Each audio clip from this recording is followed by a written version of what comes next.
Good evening, everybody. I will call to order the Arvada City Council meeting for August 26, 2024. Ms. Rush, if you'll do the roll call. Mayor Simpson. Here. Mayor Pro Tem Mormon. Here. Councilmember Ambrose. Here. Councilmember Davis. Here. Councilmember Foray. Councilmember Pfeiffer. Here. Councilmember Marriott. Here. Councilmember Pfeiffer. I'd like to make a motion to excuse Councilmember Foray from tonight's workshop. All right, if all council members will cast their votes. That motion passes 6-0. Councilmember Foray is an excused absence. Thank you very much. Tonight's workshop is going to be on the 2025 water, wastewater, and stormwater rates and fees discussion. So I will go ahead and welcome up Ms. Israel, our Director of Utilities. Thank you for the enthusiasm. Thank you, Mayor, members of council. Really looking forward to our conversation this evening. Can I ask if our slide deck can come up, please? Thank you, Liz. Okay, so tonight's workshop is about enterprise fund rate and fee setting. This is, if you're counting, our third of 4 workshops we have scheduled for 2024. I'm joined by Chris Gray, who is here this evening, our utilities business manager, and she'll be walking through a lot of the work that we've done since our last workshop with you. We've been doing a lot more of research into some questions you asked. We've been hard at work calculating a few different scenarios for your consideration for 2025 rates and fees.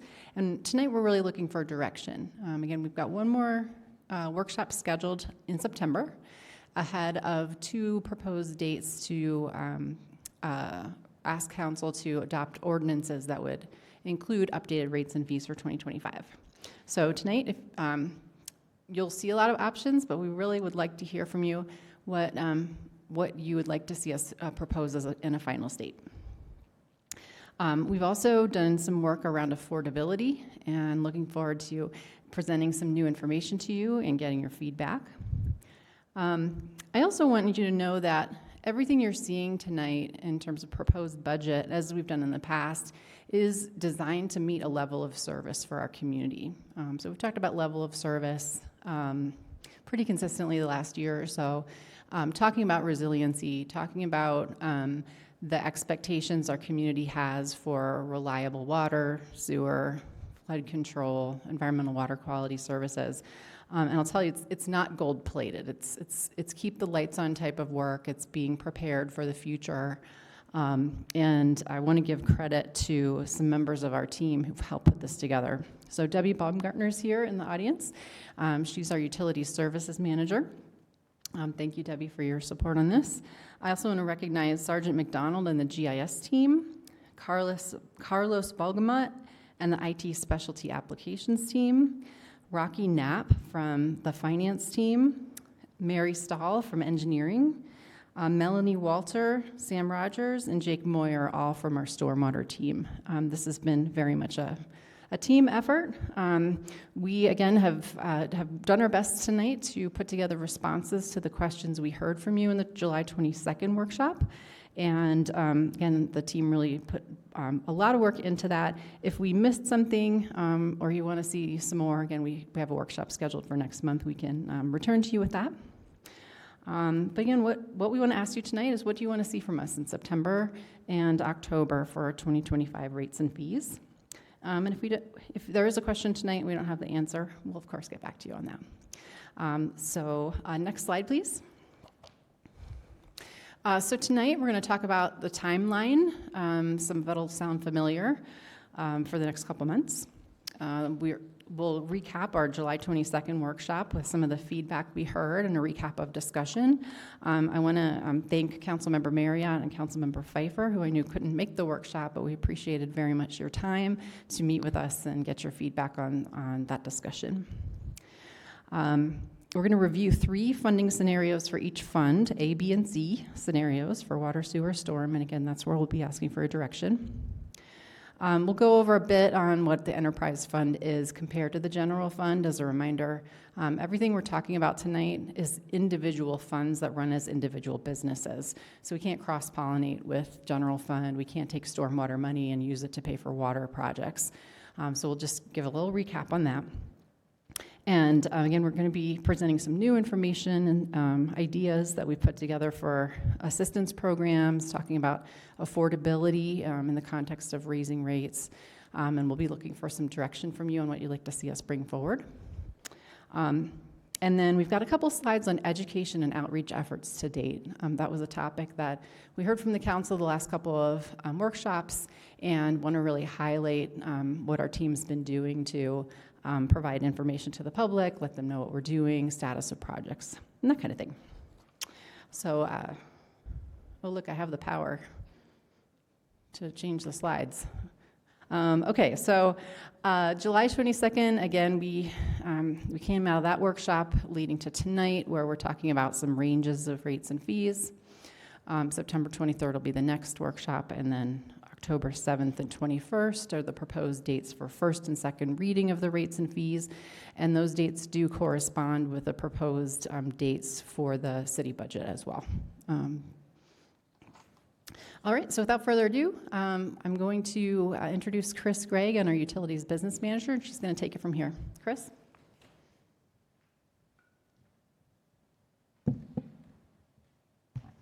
Thank you, Sharon. So a little bit of housekeeping. There are about 60 slides in this slide deck, so it is a very robust presentation. I will stop occasionally and ask for some feedback, and then at some point, if we need a break, let me know, wave your hand, stop me. I might do the same and say, we need to take a break. But we'll pace ourselves for 60 slides. But as Sharon mentioned, we do have 3 scenarios to review with all of you, and they're based on some information we provided at the last workshop and that we heard from you. And then again, we will come back to you in September, and then theoretically come back in October for votes. So to follow up on questions and comments we heard back in July, we've got several slides on this, and they are grouped by topic area. So budget forecasting, what does the default budget book increase for 2025 fund, and what does it not fund? So if you recall, in our budget book, we do project some out-year increases and fixed fee amounts, and those are built into the 10-year model. We will walk through what those fund and what they don't fund. Spoiler alert, the sewer fund and the stormwater fund are the most challenged by the budget book scenarios for funding. What water use assumptions do we make with revenue projections? And in our existing rate models, we use the previous year's water use. Councilor Pfeiffer, I believe when we met with you, I thought it was an average. I actually looked, and it's just 1 year. So we look at last year's water use. We do build in some demand growth so that we acknowledge the fact that people are going to use a little bit more water occasionally. And we also build in population growth of about less than 1% per year. So it's a pretty conservative estimate. Quickly, do we build in for outlier years? For instance, we had a significant amount of rain last year, and I know we saw less water usage as a result versus this year where it was very hot, very dry. We've only seen rain in the past 2 weeks, so we had a lot of water usage this year. So 2 kind of polar opposite summers. Do we build that in? That is something that we will build into our next version. Looking at the fact that it's a 1-year forecast or a 1-year use of assumptions versus a multi-year, for example, for last year, definitely gives us a conservative estimate going forward because, to your point, it was very rainy. I would like to see an average so that we can say, you know, over the rainy years and the not so rainy years, this is what an average year looks like. So definitely in the coming. Perfect, thank you. And then a reminder of what the enterprise funds can and cannot do. As Sharon mentioned, there are some constraints between the enterprise funds and the general funds, and we'll walk through those in a slide later on in the deck. So for rates and fees, if we issue debt or take on loans to pay for projects, what's the impact to our rates and fees? And generally speaking, if we have higher debt, we can lower our rates, and vice versa. If we want to have lower debt, we're going to have higher rates. And that is to fund the projects that we are proposing to pay for. In your packet, you have a list of the water, sewer, and stormwater projects, and there's also a hard copy that the clerk sent around. So we'll look at those later on in the slide deck. But debt and loans definitely help us phase out and smooth increases so that we don't have to find all of that money right up front for some very expensive projects. Discuss utility billing tiers with respect to assigning costs, especially for high users. So as a reminder, we do offer 4 tiers to our customers as far as costs go and the amount of water that goes into each tier. Tier 1 is up to 30,000 gallons, 2 is 60,000, 3 is 90,000 gallons, and 4 is over 90,000 gallons. And that is for a bi-monthly bill. So those are pretty generous. Each of those tiers costs more, so that's for a couple of reasons. There are costs that go along with higher use tiers, but there are also price signaling that goes along with charging more for different tiers. I believe Councilor Foray had asked a question about this at the July meeting. Can we assign costs to folks who are using more water? And that's something we can look at in future rate modeling discussions. If we were going to do that for 2025, I would say we would put a pause on right now, and it would delay what we could bring forward to you in a timely manner, because that would take a significant amount of work. But what we can do is, as we start looking at 2026 rates and fees, we can start talking with you about what that might look like. You asked us to provide a variety of options with pros and cons and impacts for rates and fees so that you can make some policy decisions, and we have 3 for each, as Sharon mentioned, so we'll walk through those. And then Councilor Marriott talked about adding a pumped zone surcharge to rates to cover higher operating costs, knowing that those customers in the city who are way uphill and we need to pump them their water, that costs more money than it costs for customers who live downhill and get gravity fed. So that is something that we can look at in future years. Councilor, I don't know if that's acceptable to you. Yeah, it is. I think I just wanted to make sure we have that in for discussion. I didn't have any intention of that being something we did this year. Okay. We're obviously too far down the line, but I think the logic is there to, look, we've got about, 2/3 or 3/4 of the system that flows downhill that's cheaper to maintain and operate, cheaper to deliver water to people's houses, and we've got the remainder of it that it's far more expensive to.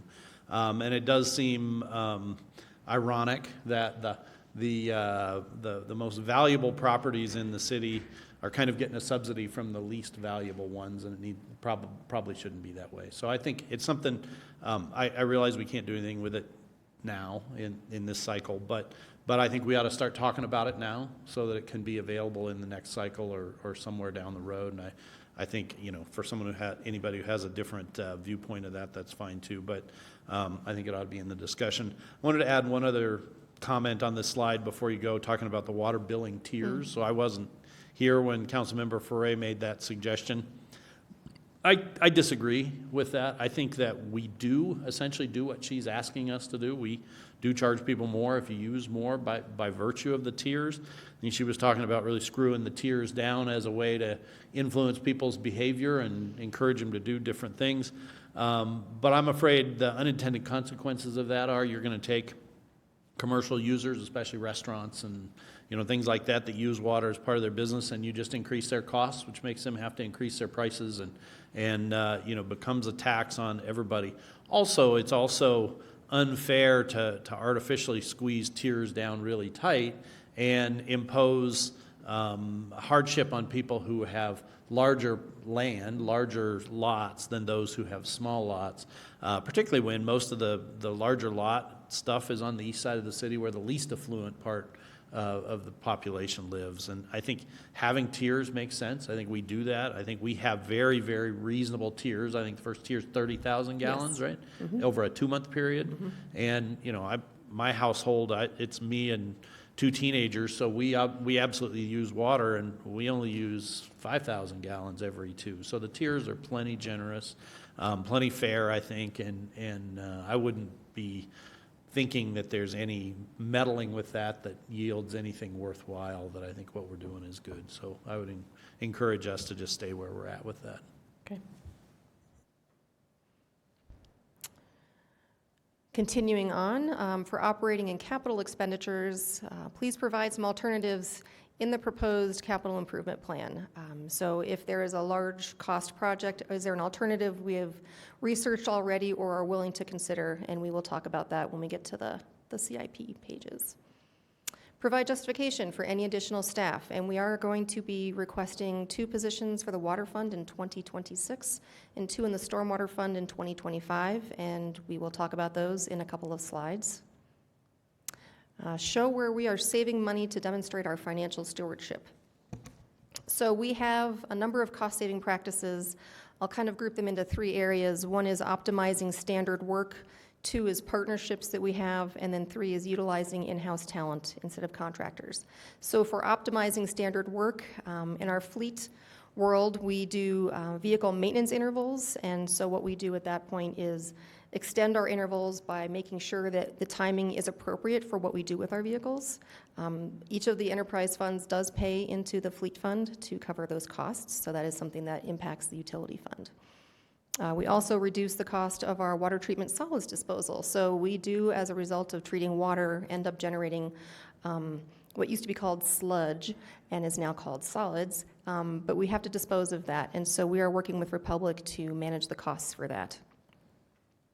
Partnerships show up primarily with the Stormwater Fund. We do partner with the Mile High Flood District significantly on both capital projects and operating projects. So they have funds from property taxes that help to offset costs in the city and other cities, and we work with them a lot.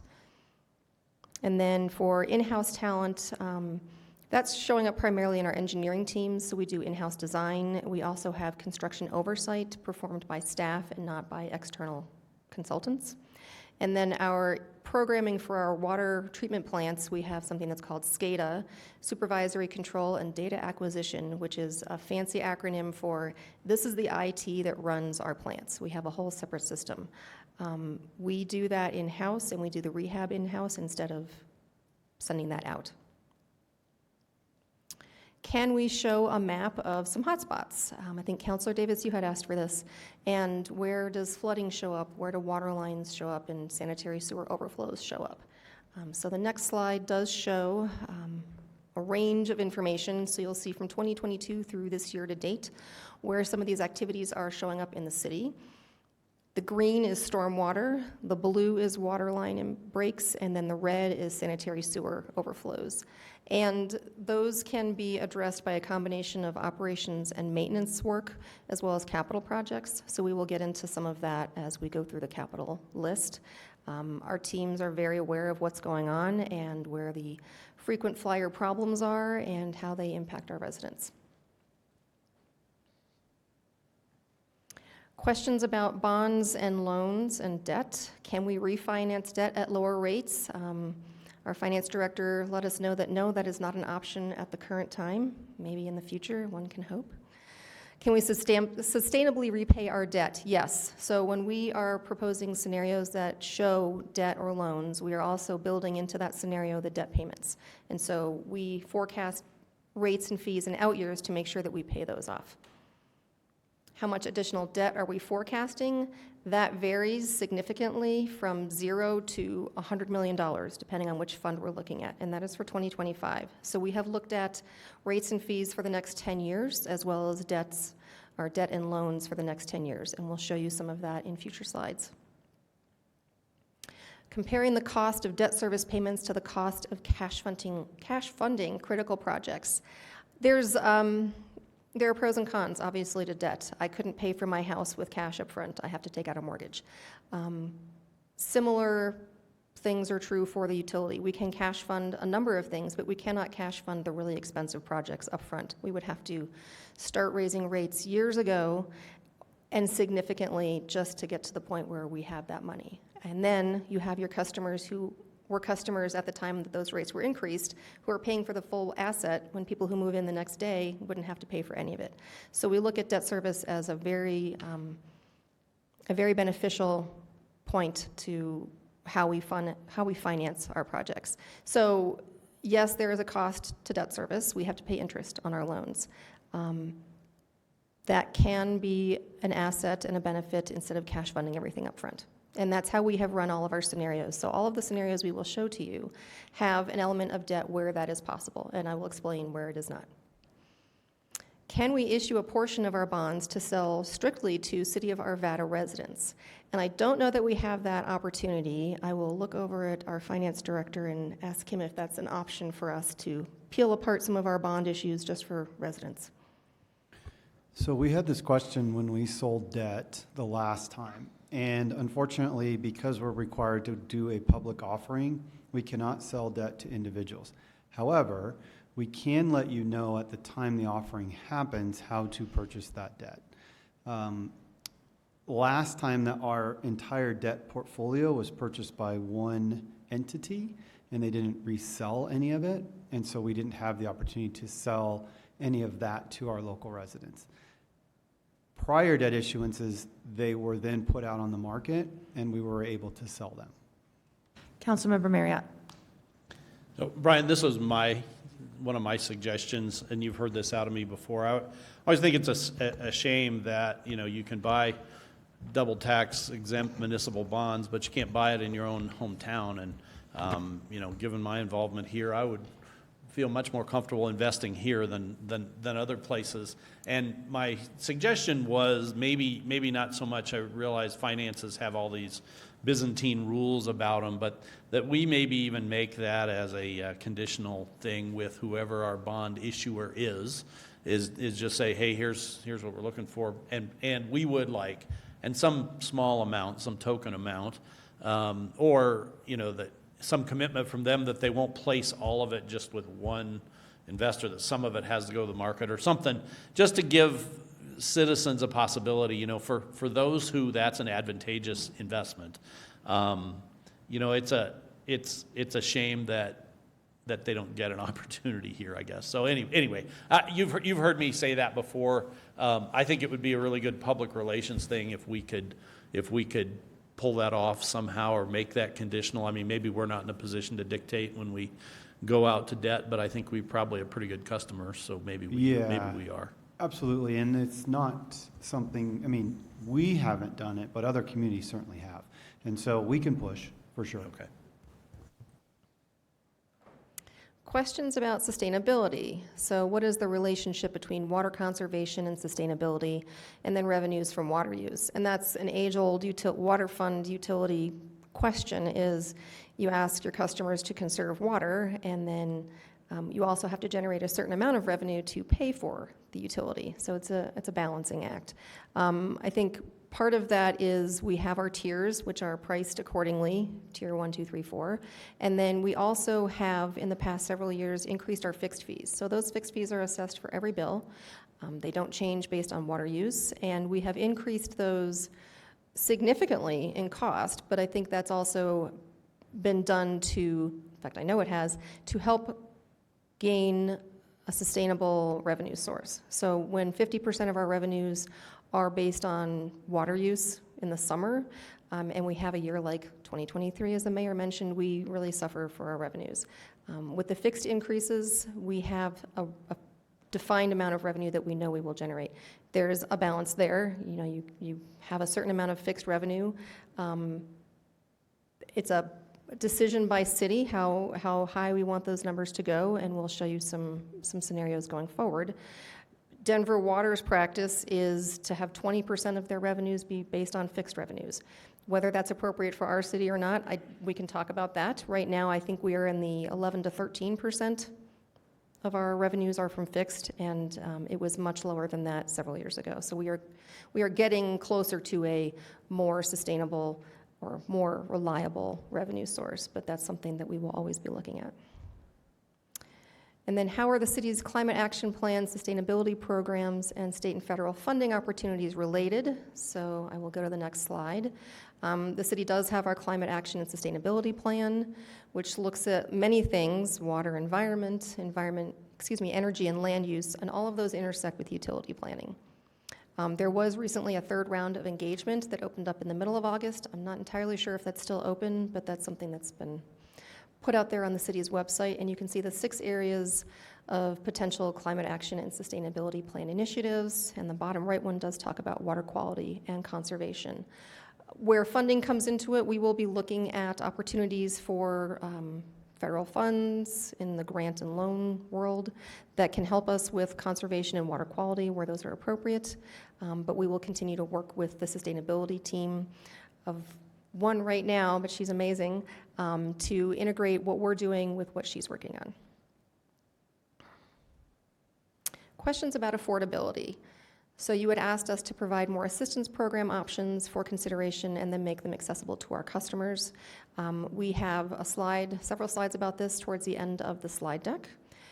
Has assistance program usage increased due to increased outreach and marketing? Yes, it has. I think I mentioned in July that we have put information generally on our city website that says, if you're struggling, please contact our utility billing team. There has been information on utility bills themselves on the inserts saying, hey, if you're struggling, please contact us and we can reach out and help you. And then Councilor Pfeiffer actually offered this suggestion, offer an option to allow our community to help struggling customers. So could we do a bill roundup feature or something like that? So neighbors helping neighbors. And we'll speak to that when we get to that slide. And then about community engagement, show where and how we have talked about our infrastructure needs with the community. It's important to us that we make sure that we let our customers know in a variety of ways what we're doing with the money that they give us every month or every 2 months and how that's benefiting them. And we have a couple of slides about that. So I will transition now to talking more about how we do all of this work, and then we'll get into each of the funds. So we have presented 3 scenarios to you. We will do that in a couple minutes. And how do we do that? So we take all the potential costs for the next 10 years and we feed those into our financial model. We take a look at what inflation could be, and we are conservative, but not too conservative. We look at our master planning efforts. If you'll recall, Council asked us to create master plans in each of these major funds back in 2019 and 2020. And so we have done master planning. We have a list of projects, and those have now been filtered through the capital improvement plan for the last several years. We will continue to master plan. Again, the best information at the time. So we don't know what's going to happen 10 years from now, but we guess. And so the more information we have, we plug that in. Next year, when we're back here talking with you, you might see some different projects, some different numbers, some different timing, and that's because we are giving you the best information that we have. So this financial modeling tool does give us the ability to provide you with a number of scenarios. Tonight we're giving you 3. We look at customer data, so we have some more refined information. So the water model, for example, looks at our customer usage and tailors the revenue forecast to that type of usage. We do have conservation and population growth assumptions, as I mentioned earlier, and we can create some scenarios, some more scenarios with some constraints. So that's my little asterisk of we can do a lot with this model, but we can't change the tiers. We can't come up with a whole different funding structure. We are limited in how we can do things going forward. It is a very robust model, I will say that. We have included debt or loans in all of our scenarios where we can. So we had asked you last time, and you said, yes, please include that. Again, debt and loans help with managing the rates based on that repayment period. We have done 30 years recently for the water and sewer fund because that infrastructure will last 30 years. We will look at 30 years again, especially for the water treatment plant. And again, the generational equity piece where if I'm a resident and I pay rates and fees to cover that debt today and someone moves in tomorrow, they will also pay for that. So everybody pays for the asset they're benefiting from. And we are giving you some bill impact and comparison information in this slide deck for some context so that you can see where things fall. So the bottom line is that funding everything, and by everything, it would be all of the capital projects on the lists, would be $12.82 a month for a typical single-family home with summer irrigation. And we'll walk through each of those components, but just park that in the back of your mind. Sorry, just to clarify, can you go back to that slide? Yes. So that's $12.82 per month in addition to the current rate they're paying? Yes, so you would see an additional $12.82 Thank per you. month. So key points about the enterprise fund, and Sharon touched on this a little bit, and so did I earlier. Enterprises are government-provided services, so water, sewer, stormwater, the solid waste and recycling fund, they are run like a business. And our sources of revenue come from rates and fees, and for the water and sewer funds, the system development charges. Those are authorized by City Council. We, in the enterprise funds, can also issue revenue bonds as long as City Council authorizes those. That's different from the general fund. So the enterprise fund cannot subsidize the general fund. So we can't use water fund revenues to pave streets or fix potholes or do curb and gutter. The general fund also can't subsidize the water fund. We can't use sales tax revenues to buy down the water rate increases. There are very strict guidelines, but that's the difference between what the enterprise fund can and cannot do.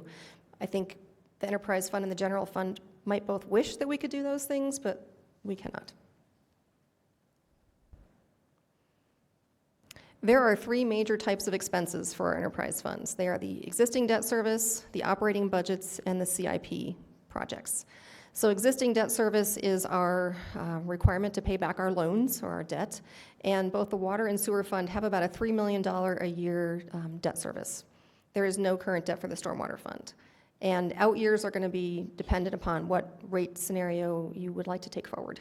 Again, we have everything from 0 to 100 million, depending on the fund. Next is our operating budgets, and so everything seems to still be increasing greater than CPI. People, materials, contracts, all of our vendors, our parts, our chemicals are going up higher than 3 to 4 to 5%, and we are seeing that on a regular basis. It has come down quite a bit since COVID, but it's still up there. This may be the new normal. Councilmember Marriott. I was just going to ask a question about the existing debt service part of this. Do we have in the material anywhere any kind of a schedule of what debt we have outstanding, as far as when, how much is owed, at what rate, and when that debt's retired? Is it all one block, or is it several, or? So right now, the only debt we have out there is the $50 million for water and $50 million for sewer from 2022. I don't have the balances with me, but we can. Okay, that's fine. those to you. And it don't necessarily need a year-by-year schedule, but, at this point, it maybe doesn't make much difference because we just have one, but we're about to, or I sense we're about to stack another one on there, and then we might stack another one, and it'll get more complicated as we go. So I think that would be relevant for us as we go forward. We are working with our major partners to get information about what their contracts are going to look like for next year. So we know already that the Metro Water Recovery organization that treats all of the city's wastewater is going to go up 10% for treatment costs next year. We are still working with Denver Water. They are still working with their boards on notifying them. We have a default of 5% built in for Denver Water increases, and so if they come back less than that, we will obviously make sure that that's built in. And then again, the FTEs that we are requesting for the Stormwater Fund and for the Water Fund. I'm losing track of my pages here, and I have all sorts of notes that I'm supposed to be telling you, so I'm going to flip to that. But for the Stormwater Fund, we are looking at 2 more FTEs because we currently are not inspecting our stormwater system at all. So we are doing a lot of reactive. We are not doing a whole lot of proactive. And the Stormwater Maintenance Group lives with the wastewater group, which lives with the locate group. And so the absolute number 1 priority is locates. We are required to respond to locates when they come in. I think it's 72 hours that we have to respond. So with 2 stormwater FTEs, we would reorganize that whole team, and we would create basically a locate team, all they do is locates, a wastewater team, all they do is wastewater work, and a stormwater team that works on stormwater maintenance. That would allow us to pick up where we have not been assessing our system, and then we get ahead of some of the reactive CIP that you will see in the CIP sheets. It's been tricky. Locates, obviously people need to know where all of their utilities are, and it eats up so much time. So that's the stormwater request we're going to be making. On the water fund, we're going to ask for 2 positions in 2026. One is a plant maintenance technician, and that person's going to take some of the workload off of that SCADA team and just strictly do plant maintenance work that's not currently being done. The SCADA team is very busy right now working on the plant. As I said earlier, they're kind of the IT for the water plants, and so their primary responsibility is making sure everything is functioning. This position will take off some of those lower functions and dedicate a person to those. The other position we're requesting is an assistant water treatment plant manager. Right now we have a manager, and then we have a lead plant operator. And the manager has been extremely busy. managing the capital projects that are going on at the plant right now. There's some major filter and solids work going on out there, as well as working with the team on logistics and strategy for how would a new water plant look. And so he has been slammed with that. This assistant position would not only provide an opportunity to offload some of the daily operations, but also a succession planning program for us. Right now, it's the manager who's been here for a long time, and we hope he stays for a really long time, but everybody wants to retire someday. So we're going to ask for those in 2026. I will tell you that each of those positions, the stormwater positions and the water positions, are built into each of the scenarios. So we can change those at any time, but they are already built into the rates and fees for those funds. And the last, but not least, is the CIP projects. So CIPs are large projects, usually one time, compared to operations and maintenance, although there are some annual CIPs. And we prioritize those annually with both the engineering team and the operations team to make sure the right projects are moving forward. Engineering can say, yes, this is a great project, we need to do this, and operations can say, no, that's silly, we should do this year, or hey, you need to move this one forward because it's really impacting our daily life. And we reflect the criticality of a project, the level of service, which is our policy document, our guiding document, to bring those projects forward. So we'll get into the water fund, and we'll start talking about those projects specifically so you have some tangible ideas. So I'll start with a map, and this is a map of the projects that we have scheduled in the one-pager, which is what we call that document, with all of our highly critical, thank you for the demonstration, highly critical, medium critical, and low critical projects. So you'll see here a map of the city. It's got a bunch of different icons that are designed either by operations or raw water or treatment operations. And then you'll see in the upper right-hand corner a list of projects that don't live in one place, they live across the entire city. So some of them are you'll see a big circle of things over at the Ralston Water Treatment Plant in the lower left part of the map. You'll see one with an arrow at the very top left part of the map, and that's the Gross Reservoir Expansion Project. So we can walk through some of these projects. Indiana has a bunch of stuff going on. There's a lot of tank work and infrastructure for those tanks going on right there. So very busy slide, a lot of words. As Sharon mentioned, all of our projects that we have on our one-pagers are keep the lights on projects. So these are not nice to have. Boy, wouldn't it be great if. These are, we need to do these. We just have them prioritized differently. So red means they're highly critical. We need to do these. The definition page is on the front of your handout. So for water, you know, how much of the population is going to be impacted? How many zones are going to be impacted? Is this going to result in a Tier 1 or a Tier 2 regulatory violation from the state? We do not want those. It can also impact the ability to receive water to treat, so raw water. Orange are medium critical. They're in the middle. The health and safety concerns are not as significant as the red. They can be mitigated more easily. They're still important for us to do, and they have a lower population impact and or a lower regulatory violation. Again, we don't want violations. And then the yellow projects, they're low critical. There's little to no impact on safety. We meet regulations. We can get our water and treat it. A failure isn't going to impact a whole lot of people. Why are they on the list then? Because if they don't get done, they turn into orange and red. And so they're the ones that we want to keep moving forward and stay ahead of before they become emergencies. So for the water fund, we've done a lot of projects. We've had a big push between the years of 2019 through 2031. And you'll see that in the amounts, the totals for the years. For red, the total 2025 dollars, $48 million for the highest critical projects. Orange is 10.5 and yellow is $9 million. So the total is $67.8 million for 2025 projects. The total for 2025 through 2034 is a big number. It's $592 million. Again, as I mentioned earlier, we will flex those numbers as we get better information. So next year you'll see a 2026 through a 2035 projection, and that will look a little different. So what are the impacts of not doing some of these projects or all of these projects? Level of service. So our level of service document, we create it every year. The engineering team and the operations groups get together and talk about what makes sense. We handed a copy out to you in April. let me know if you want another one. But we want to make sure we only have X number of water line breaks, Y number of sanitary sewer overflows, Z number of flooding impacts in the city.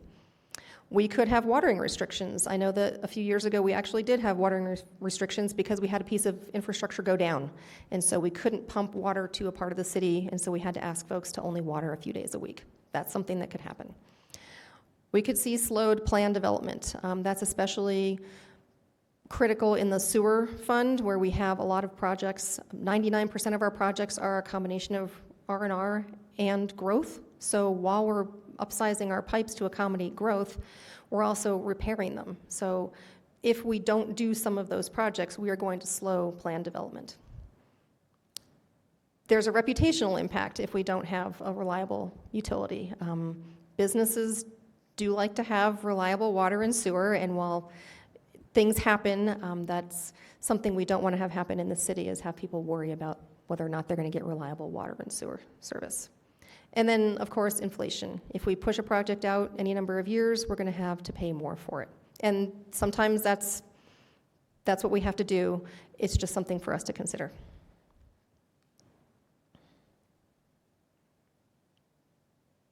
So if we want to take a look at the one-pager, because this would be the time to do it, let me flip ahead here a few pages to make sure I'm not missing something. Nope. So on the water fund, I'm going to flip to that page. You will see projects that vary in cost from under $1 million to $293 million all in. And we can walk through some of those really expensive ones and talk about what the alternatives could be.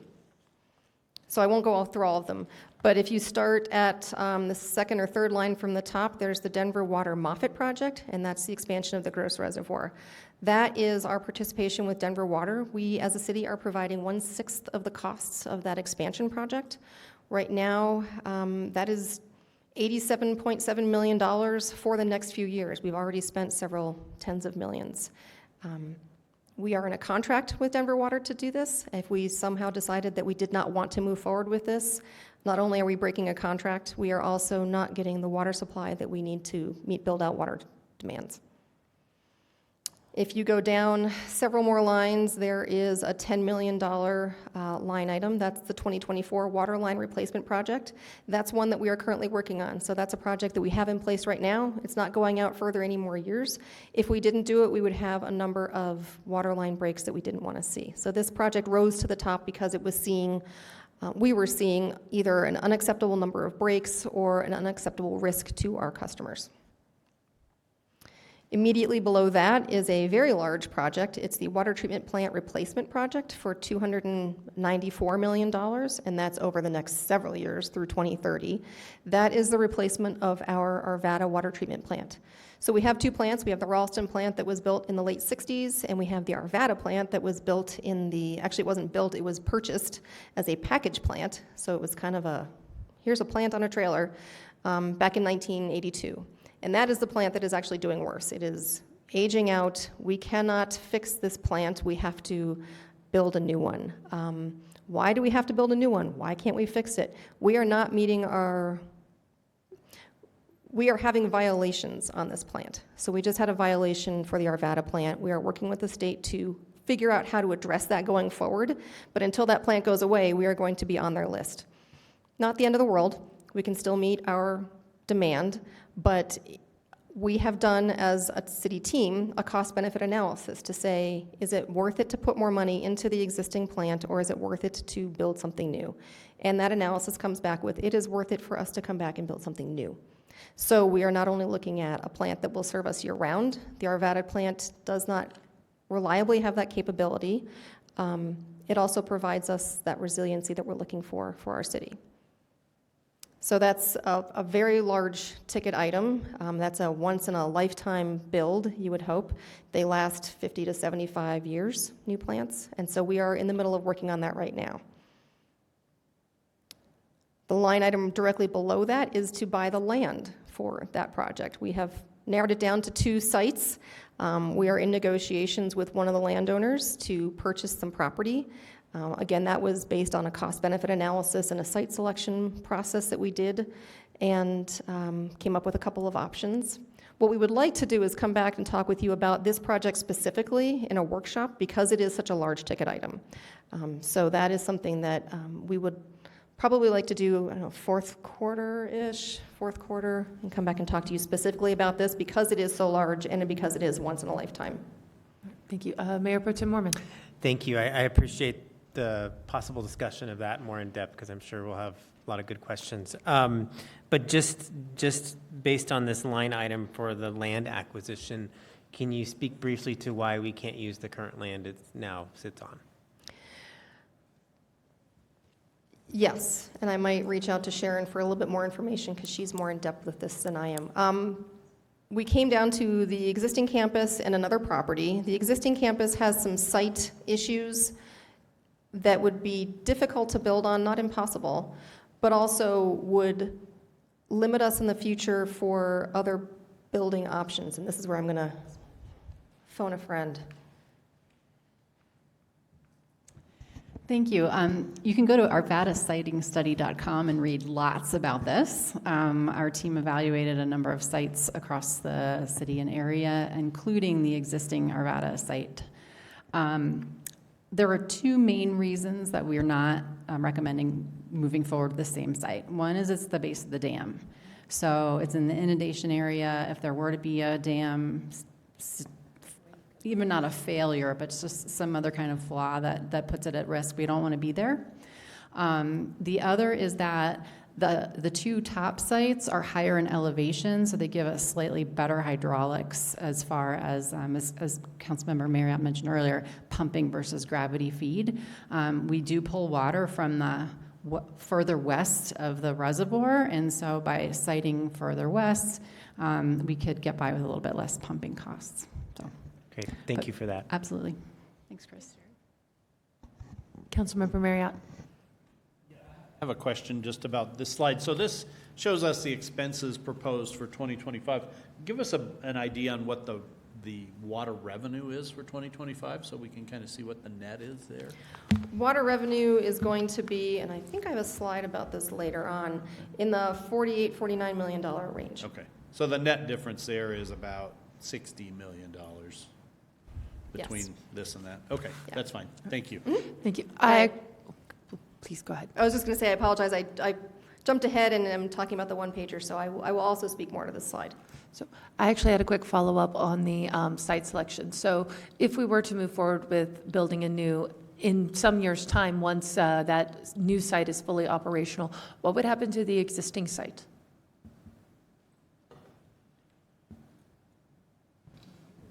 At this time, we don't have plans to rebuild anything on the existing site, so we'd probably just remove the buildings, and that could be something we talk about in the future. All right, so it remains possible as a potential for sale land that could help maybe with some of these costs in the future. We haven't looked at that. It's definitely an option. I'm kind of intrigued now. We've been so focused on the plant.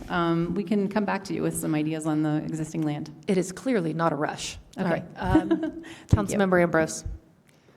Yeah, I wanted to ask on this one pager, in the low critical, the annual water line projects for 107 million stop after 2032. So are we anticipating like all the water lines will be fixed and we don't have to fix them ever again? Or is that just as far as our projections are going out? Wouldn't that be great? And it's an error on my part to not include that. So it should go out forever. Okay. One of the things that picks that up is there is, in our financial model, I don't know that it shows up on this, an out-year placeholder for something like that. Okay, thank you. And then the other thing is about the total for all projects. I assume this is mainly because of the water plant rebuild kind of gets really high in 27, 28, 29, and then goes down, you know, we're talking like 80 million, 100 million, and then it goes down to 18 million starting in 31, and then 25 million, 2 million, 4 million. So I'm just a little concerned about how realistic this projection is when it's like going from 180, 80 million down to 25 million down to 4 million. So for the larger project, the one that's further up on the page where you see in 2027, like 70, 65, 68, 72, that's the replacement schedule for the Arvada plant. For the other projects, you're looking at. I'm which- looking at total all projects. Total all, oh, okay, yep. Yeah, where it's like, it gets up to 80 Yep. million and then goes down to 18, 25. So I'm just, especially with debt service, like, one of the nice things about debt is that you can consistently say, all right, we've got a budget of about 70 million per year, you know, in perpetuity, but this is showing like a drastic change in 31. So I'm just curious about that. Yes, so this goes back to the best information at the time. So we have really good numbers through about 2031, especially because we have this large plant that we're looking at building, and we're moving ahead with. Where we don't have super solid information is what needs to happen in the early 30s, late 20s for every other part of the system. So we are working on that. The master plans that we completed 3, 4, 5 years ago, we're busy building those in right now. When we do updated master plans, we'll have updated information. So yes, it is a very dramatic drop from 88 million for total spending in 2030 to 4.2 million in 2034. That doesn't necessarily mean that we're only going to have 4.2 million. That's what we know right now. Yeah, and I mean, the reason why I ask is that when we give direction for debt service, that's 10 years, 15 years, the more information we have, the better. Mm-hmm. So you can see on the one pager, there's a lot going on. Again, red, orange, and yellow will provide you with scenarios that speak to different aspects of funding opportunities, but these are the projects that the city team believes need to happen to keep the lights on. So again, there are no, wouldn't it be great if we painted the buildings blue? This is all get stuff done so the system is reliable. At the very bottom, we also have some information about the existing debt service, the operating expenses that are proposed for each year, and then a total. And then when we receive some direction from you about what you'd like us to move forward with to bring back to you, we'll update that debt service line to reflect what debt package might be included. Okay, so back to this slide. Our expenses, we have that existing debt service. We have our proposed debt payments, and this can range from $6 to $7 million, depending on which revenue scenario you would like us to bring back to you. Our operating budget, which does include those 2 FTEs in 2026, as well as a temporary position in 2025, is about $32 million, and the fully funded CIP is $67.8 million. So we're looking at spending $109 to $110 million in 2025. So this is a very busy slide, also tiny font. I apologize. I was trying to fit it all on one page. So across the top, we have the 3 different impacts. We have the different impacts, and along the left side, we have the 3 different scenarios. So we have scenario A, scenario B, and scenario C. Scenario A is a far end of the spectrum, 0% increases. What can we do with that? Scenario B is what's in the budget book, and in the budget book for the water fund is a 10% increase on the variable fee, and then a $2 per month fixed fee increase. And then scenario C is what if we pay for everything that's on the one pager, all the red, all the orange, all the yellow. That one is a 12% variable plus a $2 per month fixed fee increase. So I'll walk through scenario A first. So with a 0% increase for the fixed fee or the variable fee, we would have a 0% increase. There's nothing changing. We have a 0 increase in dollars over the total. We would need to issue $100 million in 2025 in order to pull off all of the projects that need to be done on that one pager that are red. And actually, it will fund all of them. So it funds 100% of the 2025 CIP. There would be much higher rates needed in 2026 and 2027 to make that happen. And I'll show you a slide in a minute about what that looks like. Can I ask you a quick question about that, just to be clear about what we're seeing here? So when I look on your one pager on the bottom of the, for year 2025, it shows that the grand total is $102 million. And so I think you're saying here with no increase in rates or anything, we would need to borrow $100 million to be able to do all that. But this column appears to me to include the projects in red, the projects in orange, the projects in yellow, so it's all of them, the Yes. gotta have and the wanna have and the whatever. And it includes the debt service and operating expenses. But it doesn't get offset by revenue. Where So- does the revenue go? The revenue is, the additional revenue is built in. So the revenue plus $100 million will fund all of this. And it will fund all of the CIP for 2 years. Okay, I guess I guess I'm not understanding, because then you show for, the next year, you show similar. So it appears to me that in this, and unless I'm wrong, and I may be wrong, that on this one pager, there's no accounting for the revenue that's taken in, and so this proposal to bond is like in absence of revenue, but the revenue's doing something, even if it's paying just the operating expenses or whatever. Good point. So thank you, Counselor. So the one pager does not show the additional rate revenue. It shows the capital expenses, and then at the bottom, it also shows the debt service expenses and operating expenses. What it does not show is the rate revenue that would come in. So the one pager is not intended to show you X dollars in, Y dollars out, and it balances. It's CIP plus existing expenses. So it's missing. Okay. You're not missing anything. The document's not showing what you're looking for. I guess it leads to my question of if you added the revenue piece in, are you still saying that you need to borrow $100 million to meet $102 million worth of expenses Yes. when you get $50 million worth of revenue? So it seems to me like in that year, the net revenue, and Brian's going to set me straight here. Can I offer? The Sure. projects are listed here and the amount of money we would spend annually, not the amount of money we would spend in total. And so you're comparing that number to just the 1 year. Annual, okay. Yeah, but we might be doing a project over 5 years. Got it. And so we would issue that debt and spend it over the 5 years. And so that's where that revenue offset comes into play. I agree that it's a little confusing. It took Yeah. me a minute to kind of understand as well, but does that make sense? Yeah, no, that totally does. We're looking at a multi-year plan in a 1 year snapshot here. And, to me, this appears to show that we would be potentially bonding annually for a number of years to meet this. But I think you're saying that's not the case, that we might bond this year and then not for 3 or 4 years.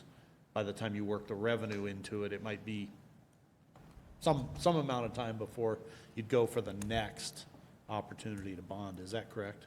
Yes. So thank you for the explanation. All of these scenarios are issuing debt to cover. We have 3 years to use a bond issuance. Otherwise, we run into trouble with the government. So when we ran these scenarios, we looked at how much could we fund, and not every year.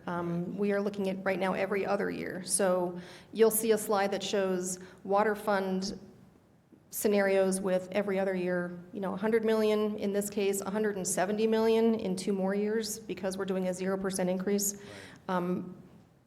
Having looked at the slides a billion times already, but I can't remember where we show this, but at the end of the water fund, if I haven't answered all your questions, I will make a note.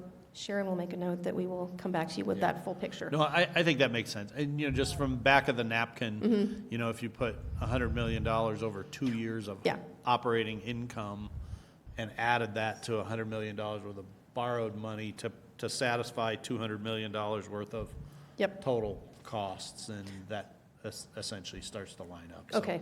That makes Apologies. sense, yeah. And we're going to use rate revenues to pay debt service. We can't use bond funds to pay for debt service. We're going to use rate revenues for operating expenses. We're going to use rate revenues for capital as far as we can, and that's where the bonds backfill.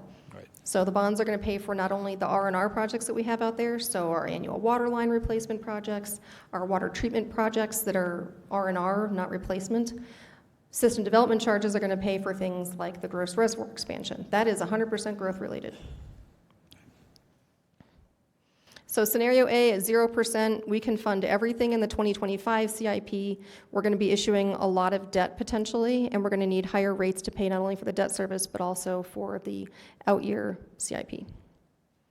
The middle scenario is the budget book scenario. So the budget book currently says 10% volume charge plus a $2 per month fixed fee. If you skip to the middle column there, that's an overall percent increase of 12.75%. So when you combine combine the volumetric plus the fixed fee increase, you get 12.75. That would look like $78 a year for customers, or our typical customer who uses 95,000 gallons a year. And that breaks down to $13 per bi-monthly bill. We would be looking at $90 million of debt issuance in 2025. And again, that does cover 100% of the 2025 CIP, and then there are higher overall cumulative increases by the end of the 10-year period. So something to consider is, yes, we're looking at 2025 increases, and if we go low in 2025 and we still want to fund all of the one-pager next year, then we're going to have to raise rates accordingly to fund all of that CIP. So it's a balancing act.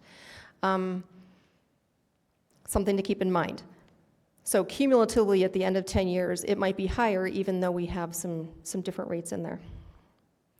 The final scenario that we're offering tonight is the fully fund all 2025 capital projects.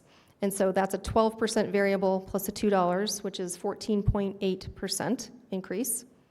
That would be $88.60 a year for our typical single-family home. And that's almost $86 million of debt. And it funds 100% of the 25 CIP. It also has a lower overall cumulative increase by 2034 compared to scenario B.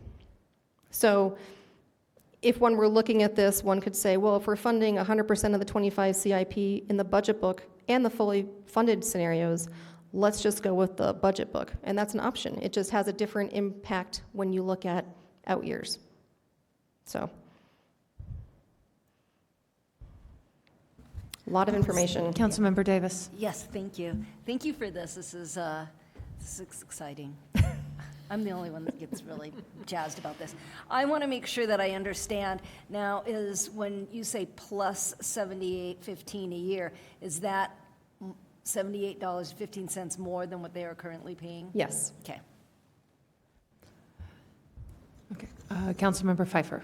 Is the percentage on the total with the fixed fee, or when you say the percentage, is it just the variable rate separate from the $2, the fixed rates? Yep. So the one in the middle, the middle column, that Yeah. 12.75% for budget book is overall. That's fixed plus volume. So let me clarify.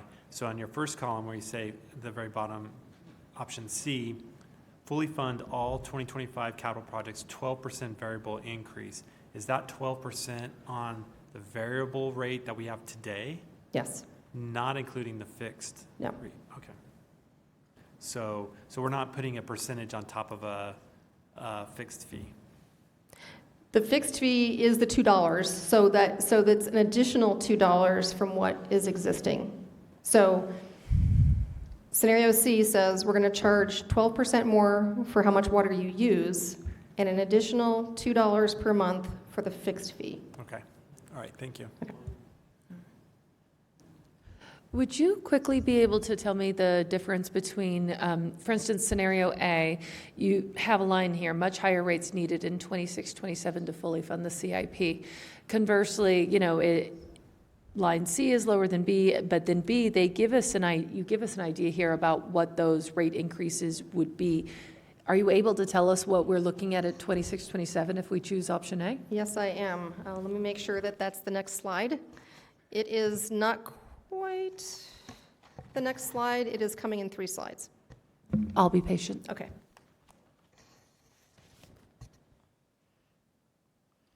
So what we also wanted to show was what was the impact on different water use households. So while 95,000 gallons is our typical, and I'm using air quotes there, single family, 4 people in the house, average size yard uses about 95,000 gallons, give or take. What's the impact of the bill to those people who use maybe 75,000 gallons and those people who use 150 or 300,000 gallons? Just for some context, because that fixed fee change is going to impact customers differently, as is the volumetric fee. So 0% increase, no change. Scenario B, the budget book increase, which is an overall increase of 12.75%. You see that 95,000 gallon second from the left, and that's what was on the original slide before. For those customers who use 75,000 gallons, it's $66.75 a month If you go all the way to the other end of the slide, pardon me? A year, thank you, yes. I'm like, oh my God. That would be quite the increase. So the 75,000 gallon first person is going to have 66.75 per year. If you look at the 300,000 gallon customer, they're going to have a $200 increase per year. So the lower users are going to have more of an impact from that fixed fee. The higher water users are going to have more of an impact from the volumetric fee. Quickly, you noted that the average family of four with an average sized yard in Arvada is at the 95 gallon. Could you give us some context of what 300,000 gallons per year looks like? How large that is? Looks like as far as... Is that a swimming pool? Whose kind of house? Swimming pool, very large yard. Okay. It's Like an acre property? Yes. Or okay, thank you. Councilmember Davis. Could it be like a restaurant or a rec center, that kind of thing, something with showers and whatnot? We do have customers, residential customers in single-family properties who use 300,000 gallons. Not many, there are a handful, but we do have customers. And We have a handful of pools in Arvada. So I use that much, unfortunately. Yeah, I have my cool app. I just pulled it up to see what my average Ion Water, daily. yes. So if I was to do my average daily, well, I shouldn't say it's not that high because in the winter it drops down. I was trying to look for an annual consumption, but I mean, the problem, and I have always had this as long as I've been on council, is a household of like 6 versus a household of 2. And it's not just your yard, it's showers and dishes and laundry and everything else that just piles up. So you could still be in a small lotted house, but with more people living in it, and you can run your bill up fairly quick. So, and it's hard to judge that from our perspectives. I've always asked, well, that's not fair if there's people roommating and trying to lower housing. If you try to think of the whole thing, it's hard on that household's going to pay a higher bill than those that are just a couple living in a single house. so it does provide that context of different types of water users. Scenario C, where we would fully fund the 2025 capital projects, would be an overall 14.8% increase. And so our 95,000 gallon customer is going to have an increase of $88 per year. Our 75,000 gallon customer is going to have $75 a year, but our 300,000 gallon customer is going to have almost $275 increase over the year.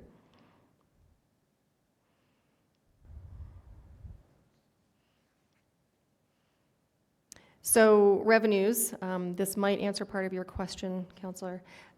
If we look across the top, there's the 3 scenarios, A, B, and C. And on the left-hand side, we talk about fixed revenues existing, fixed revenues new, variable existing, and variable new. So scenario A, we're not making any different money. We're not making any more money with a 0% increase.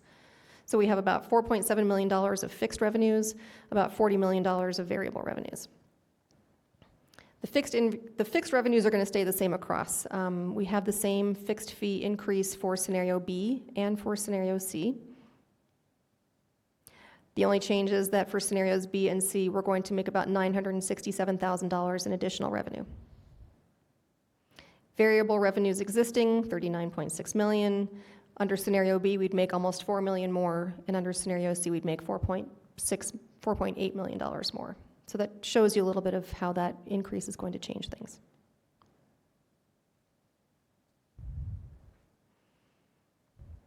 And this will, I believe, respond to your request, Mayor. So this shows you what the impacts to out-year revenue needs would be if we wanted to continue to fully fund the CIP. So with the 0% scenario, we've got, across the bottom, you've got the year, you've got individual increases for each year, and then that dotted gold line shows you what the cumulative rate increases would be for the next 10 years. There are a lot of assumptions built into this. There's a lot of debt built into this.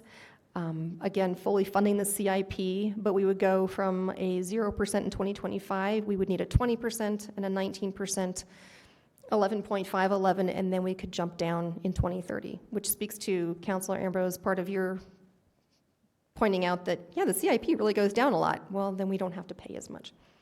But we're going to see a cumulative increase of about in the upper 130% range. And there's a lot of debt we're assuming with this. With the 0%, we would be assuming potentially $100 million in 2025, and then out years we would have more debt. Not every year, Councilor Marriott, but every other year. Councilmember Pfeiffer.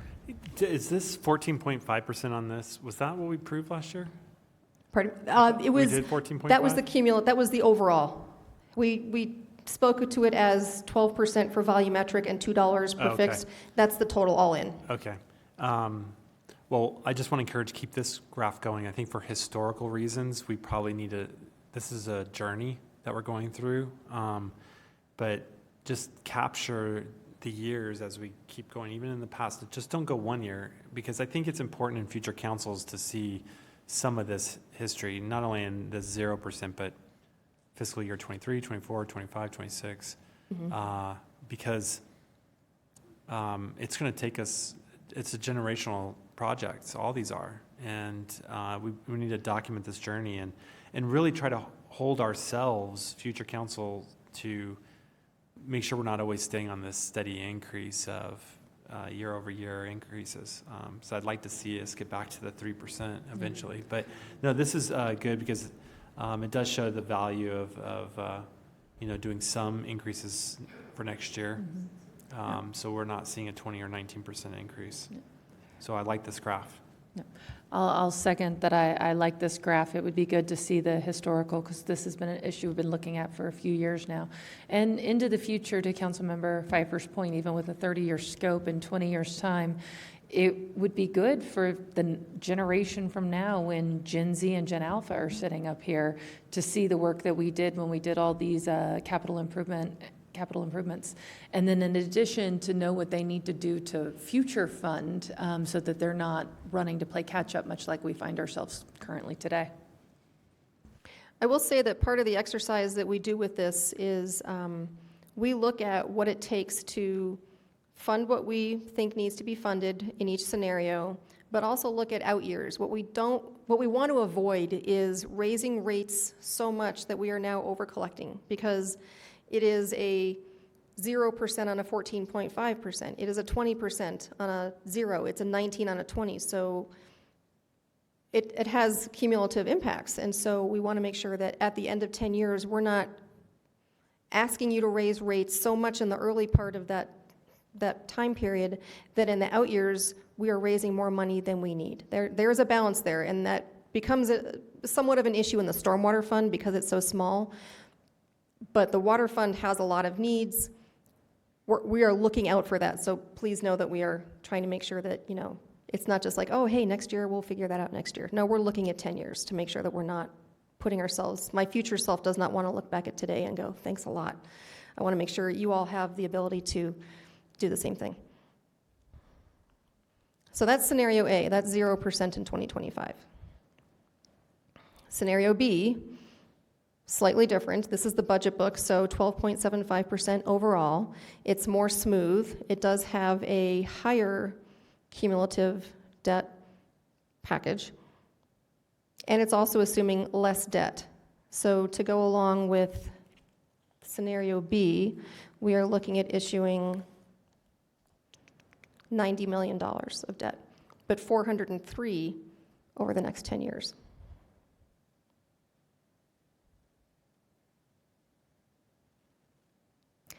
And I'm going to go ahead to scenario C. And this is fully funding everything. So we would be looking at 14.8%, some 12s, some 10s, a 9, and then down to 3s. And that has over $400 million of debt.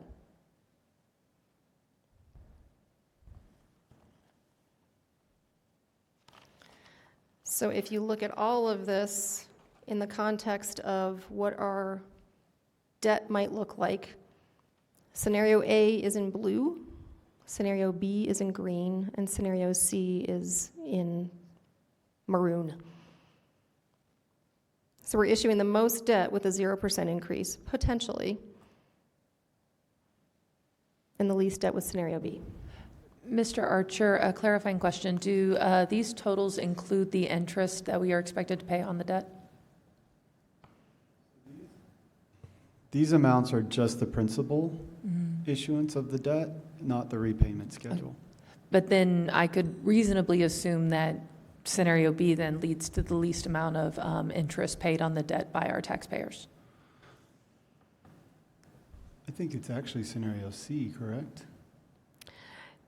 If you look at the whole package, we're issuing the least amount of debt in scenario B, but we're not adopting the whole package, we're just looking at 2025. This is future forward, kind of. If we were looking at just the 2025 issues, scenario A is issuing 100 million, scenario B is issuing 90 million, scenario C is issuing 85, 86 million. Okay. So the least amount of debt service is going to show up with scenario C, which is the fully funded CIP. Okay, thank you.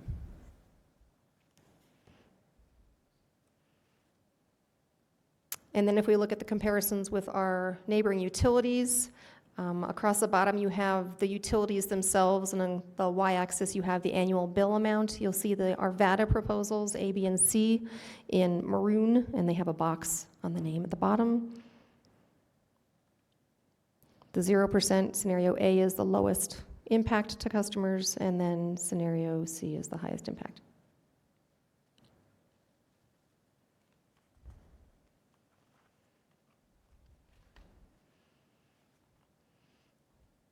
And that is the water fund. Mayor Pro Tem Mormon. So I appreciate this because before all we were seeing was the increase amount, and this is showing us the total that they would pay. I guess I don't have a question on that. I'll defer to others. Let me think about it. Councilmember Marriott.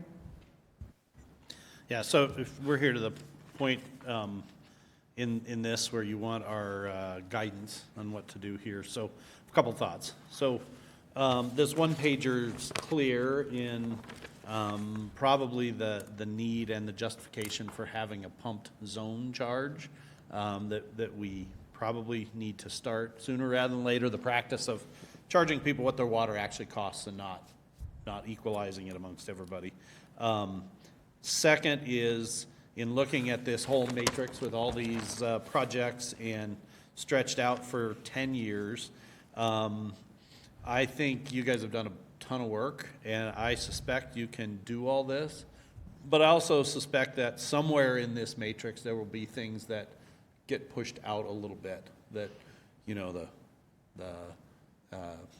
whatever the problem may be, a contractor can't start on time, a this or a that, or whatever, that things tend to get pushed further down the line. Leads me to give you my advice, which would be that we adopt, for the water fund anyway, scenario B, or the budget book. And that's based on a couple things. One, it's based on my belief that this plan will certainly have something pushed at some point. Two, I think the adding in the actual cost of water to those who are getting subsidized by others, if we end that practice, that will certainly affect a model like this that goes out for 10 years, you know, in the end. That doesn't make a lot of difference at first, but by the end it makes significant difference, and so that changes it. And then, of course, there's unknown stuff as well, and I think you hit on it. One of the worst things we could do would be overfund it. I mean, I'm certain that the money can always be spent, but I don't think we're doing the ratepayers any justice by doing that, and that's a risky scenario. So to me, I would be more likely to recommend a smaller increase now, even if that next year's increase after 27 or 28, instead of being 3%, has to be 5% or something like that. I view that as a little less risky course of action than trying to get all the money in early. And I realize rate increases, the earlier they happen, in some ways the better, because you have more years of the rate increase. But it's a balance between the risk of overcharging people and not. And so for those reasons, for me, I would recommend that we adopt scenario B as kind of a conservative approach, and also trying to be fair and just to those who are paying rates now as well, that they don't suffer very, very large increases like the citizens of Broomfield and other places are currently suffering from. So that'd be my advice. Councilmember Ambrose. Yes, thank you. I really appreciate this presentation, especially the slides that show rate increases over time. It's very interesting to me to see that actually scenario A has the least amount of rate increases over time, that it only goes to, or not only, but it's 130% out of all the scenarios. And so it's actually scenario C that's the next one that has the least amount of increases over time, and also over time has the least amount of debt service payments. And so I would recommend scenario C for those reasons, because of just looking at what is it going to be like 2030 to 2035. It's going to be a painful period no matter any scenario, but it seems like, a painful period in the short term because we have been behind on paying attention to this infrastructure and doing it. And so I just feel like the future selves are going to be happiest with scenario C because it's the least amount of debt service and it's not as much as B, an increase of the overall fee increases over the different years. So that would be my, but I'm not opposed to B. I just think C is those 2 points with those slides made it really apparent, and that's the where I would go. Councilmembers Pfeiffer, Davis, Mormon, do you have any additional thoughts? Councilmember Pfeiffer. No, I don't have any additional thoughts. I mean, either way, we have to invest back into our infrastructure. It's just, a couple of things in my head is, I bring this up with the public works side as well about, construction fatigue for our constituents. Also, the industry, can it handle this influx of even the next 5 years with us and other cities, right? Especially if we're going to do a water plant and we're still doing pipes, we're still doing this. We haven't even got to sewer or stormwater yet. You're going to get to a point where supply and demand are going to cause some of these rates to do some interesting things. So I'm a little nervous that we would want to front load it as much. Just the fact that I know I'm going to be competing against the rest of the state and maybe the Western United States on similar projects as they come up. So, I agree with both Marriott and Ambrose. I mean, I can go with either way. So I'm open to it. Zero is not an option, but something needs to happen. I almost feel like B might be better just for the reasons that Marriott said, just because I think there's going to be variables as the years come by, and we've got to be agile enough to adjust without front-loading it too much, knowing that there's going to be some fatigue into the industry, I think. All right. Mayor Pro Tem Mormon, you were next. Thank you, Mayor, and echo, thank you for this great presentation and walking us through these important steps here and thinking about how to approach this. I would go with B or C as well. I'm not persuaded one way or the other at this point, and I think A doesn't make sense for us where we are. So I would look at B or C. Councilmember Davis. Thank you again for this, because it really does put a finer point on where the dollars are going through rate increases. And just speaking to residents and ratepayers, they understand that things cost more and that we do need to start taking care of our infrastructure. And having said that, I do like B. It has less of an impact on some of our older residents, so that they feel that we know that we're thinking of them in their monetary positions, their financial positions. I'm hoping that in the master plan, that we are having some taking lasting care, some TLC projections for into the future, so we don't find ourselves with as many red dots on the map, where we have either water main breaks, or we have sanitary sewer burp-ups, which were always a joy. So I'm hoping that we can implement a TLC program. So thank you.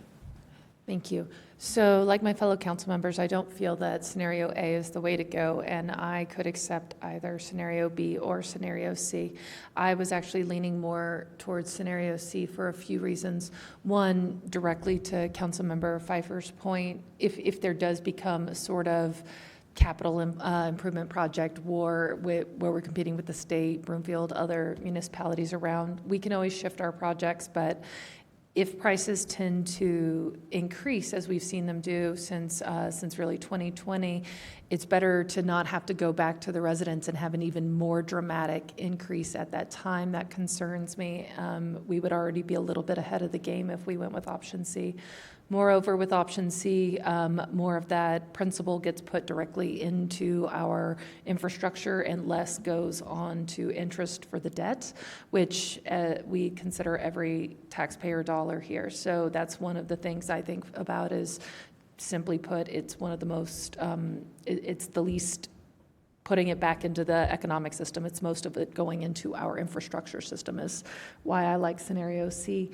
And, but that said, I also feel with scenario B, the differences are not significant. We're looking at about $1.50 a month for a standard family of 4 difference, correct? For a smaller household uses even less water, it begins to go down, down, down. So we're looking at maybe 50 cents a month difference. So that I would almost rather take that money and put it back into the system to protect against future potential shocks. But I'm still open to B as well. It's just my thoughts on that. And then final thought is the legislature has reconvened special session today. Ideally, they will reach a deal, a compromise on property taxes. So this might be an opportunity where some of our residents will be finding, thankfully, a little bit of relief on that front. And this perhaps won't pinch quite as hard as it might in the future as well. Thank you for your thoughts, and we'll circle back with you at the end of the presentation. To speak to a couple of points, Councilor Davis, because we are now on a master planning schedule, we hope to get out of those emergency or emergent situations or the high critical because they needed to get done situations. So we will be on a 5 to 7 to 10 years, depending on the fund or the type of infrastructure. So we're on that. I think you had spoken to the aging infrastructure slide back in April, and yes, we want to knock that back. Councilor Marriott, you brought up one of our neighbors who is struggling with funding their infrastructure, and we do have on the slide Broomfield's draft 2025 rates. They haven't adopted anything yet. They are on the same timeline as we are, but they are looking at a massive increase because they have not funded their infrastructure. They were relying on tap fees, which you shouldn't be using for R&R. And they have acknowledged that, I think, by what I've read. I feel for their staff. That's a really tough place to be. And that's where they are right now. So that is the water fund. We still have the sewer fund, the stormwater fund, and about 10 slides of other information to provide to you. So I'll ask what you would like to do at this point. Does council want to take a 5-minute break, or do you want to power through? And how are you? Would you like a 5-minute break? I'm fine. I might Okay. stop after sewer. I mean, we've done a lot of preparatory work. All right, let's get through sewer. Okay, sewer fund. Whew, okay. All right, again, we have a map of where projects are for the sewer fund. So you'll see some dots in specific locations in the city, and then in the upper right, some citywide projects. The dots on the map are the Central Ralston Trunk Line and the North Trunk Line projects. So those are our big sewer programs that we're running right now. Those are the ones that we have been doing to meet planned development. They are a combination of meeting growth expectations and R&R for some very large sewer lines. I think Sharon brought one of the diameter gaskets to the last meeting. So, 42 inches of wastewater is not a fun thought, but that's, I'm 5'1", so 48 inches, 42 inches, somewhere around here, that's a very large pipeline. Again, we have differentiated our projects by red, orange, and yellow. You will see there is no orange. Right now, we only have highly critical projects. Those are the North Trunk Line and the Central Ralston Trunk Line projects. Our lower critical projects are some assessment work, some ongoing infiltration and elimination program work, and then oversizing and, can't see from here, master planning updates. Councilmember Ambrose. Yeah, back to the map, there's one red dot that isn't in Arvada. Are we participating with the county or what? No, I think that one's an error. We had a whole bunch of things, and I didn't catch that one, so good catch, Yeah, thank right you. here. Well, Okay. I'll resolve what that one is. I'm not entirely sure which one that one is. That- Sheridan Is and, that? yeah, that's Westminster. Okay. Yeah, It's so we're that- part, Oh, sorry. It's the North Trunk Line. Okay, so yes, it is one of our projects and it's in Sheridan Boulevard, in So Westminster. Is the Arvada boundary lines wrong? Or No. we're participating? with No, Westminster? our trunk line runs underneath Sheridan under Westminster. Okay. That's the one where we toured a few years ago and have bolted down the manhole so that wastewater is not coming up. The new kids haven't had the opportunity to smell that. We are gonna do a tour, smells and all. If you do a little connect the dots, that might help. So if you kind of start up by Stanley Lake and draw a line more or less west to east, and then more or less south from there, that's the trunk line. That's the north trunk line, and then that cluster that's sort of in the middle on the west side, that's all central Ralston trunk. Okay, thank you. Yeah, they follow the watersheds for the creeks. And the mayor and Sharon were both speaking to a tour that we did a couple of years ago for city council then, where we went out, popped a manhole, that manhole lid, looked down, saw wastewater right there where it's not supposed to be. It's like, okay, this is what we're trying to avoid. We want to make sure that we don't have wastewater coming out of the manhole. It is now locked down, so it does not come out. So we're going to offer that again to council to go take a look.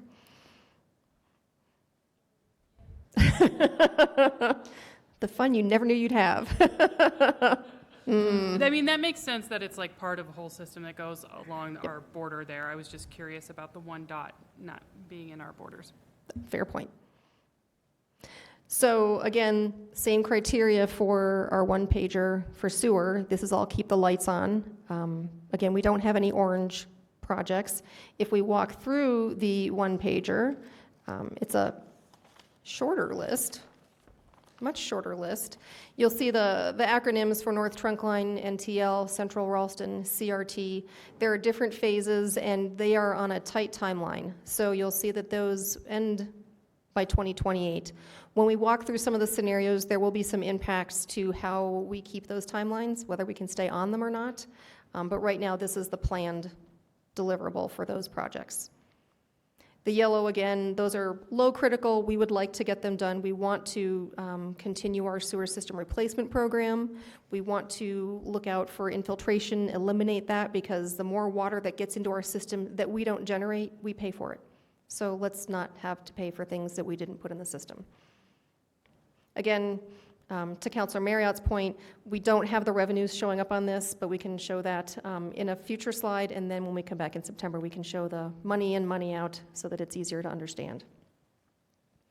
There is, next slide, about $34 million of high critical project needed in 2025, 0 orange, and about 2.7 million of yellow project work. All of 2025 is $36 million. All 10 years, 25 through 34, is about $172 million. Different and similar consequences of not doing these projects. Again, level of service impacts. We do not like sanitary sewer overflows. Nobody does. That is nasty. Those can happen if we aren't getting to some of these projects in a timely manner. Again, slowed plan development. If we choose some of the scenarios for the sewer fund that I'll show you, we might have to push some timeline out by a year or two, and that will impact what we've committed to doing. Reputational impacts for economic development, and then inflationary impacts for project costs. Mayor Pro Tem Mormon. Thank you. I thought about this during the water slide, and you provided an example here, and you don't have to necessarily give it to me now, but I think it would be useful. Because I know last year when we did our rate increases, a few constituents, would write and ask and be concerned about, the economic impacts on their household and so forth, and try to explain that it's a balancing act. We also have to balance what the economic impacts are if these things happen. So I think it would be helpful that if you could provide more details that we can provide our constituents when we do make the decision to do price increases of, if we had gone with option A of no increase, what would those level of service impacts look like specifically, to be able to provide those concrete examples? This is what we're trying to avoid by doing this and making these hard decisions. Yes, thank you. And I can tell you that information from risk, our risk division, the average sanitary sewer overflow costs, I think, $30,000. So we've got people who are doing things with their house that they want to do, and it's not cheap to redo that. So we will get you that information. Again, proposed expenses for 2025, existing debt payments, again on that $50 million we issued back in 2022, about $3 million. Our debt payments are going to vary depending on which debt package we choose to move forward with. It's much smaller than the water fund, so between $500,000 and $3 million a year. Our operating budget, we have no proposed or requested full-time equivalent staff, so about $16.5 million. And then the CIP fully funded is $36 million. So we're looking between $41.5 to $44 million of spending. Councilmember Ambrose. Yeah, going back to the one pager, there's two at the top that say they have bond funding, the North Trunk Line 7 and North Trunk Line 2, 3, Alkire Force. Is there any other projects? There's an asterisk here that says project will likely require additional bond funds to begin or complete. Is there any other of those CIPs listed that will need additional bond funds to start or complete? Yes, so my apologies, the asterisk were supposed to be on all of the red. So the top two projects are currently being funded by the 2022 debt issue. Every single project underneath that is assumed to need debt funding. The sewer fund is a much smaller fund by about half from the water fund, and our spending, while not the same level, is still up there. So we need to spend all that money. So we will need to bond fund most of those projects. The Okay. rate revenues are not going to do all of it. All right, thank you. Okay, the funding scenario slide. So again, across the top, we have the impact information and the debt amounts and the facts to consider. Along the left going down, we have the different scenarios. So similar scenarios, A, B, and C. A is 0, B is the budget book, C is fully funded.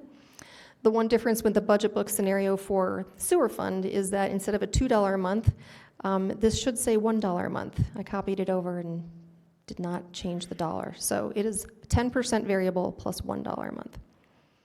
So if we start with scenario A, 0%, there's no increase to a customer's bill. There's also no debt. We cannot issue debt with a 0% increase. We can't cover the debt service on that. So under the to consider section, we would only be able to fund 92% of our operating budget. So we would have to cut $1.3 million.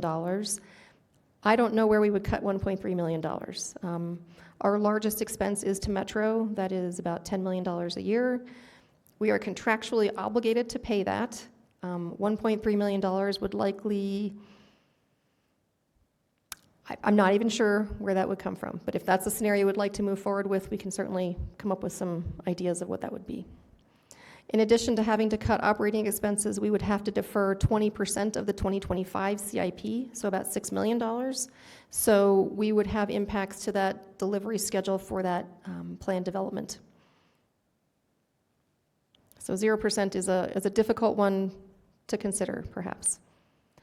The budget book scenario, so that's 10% variable plus $1 per month fixed fee increase, is an overall combined increase of 11.4%.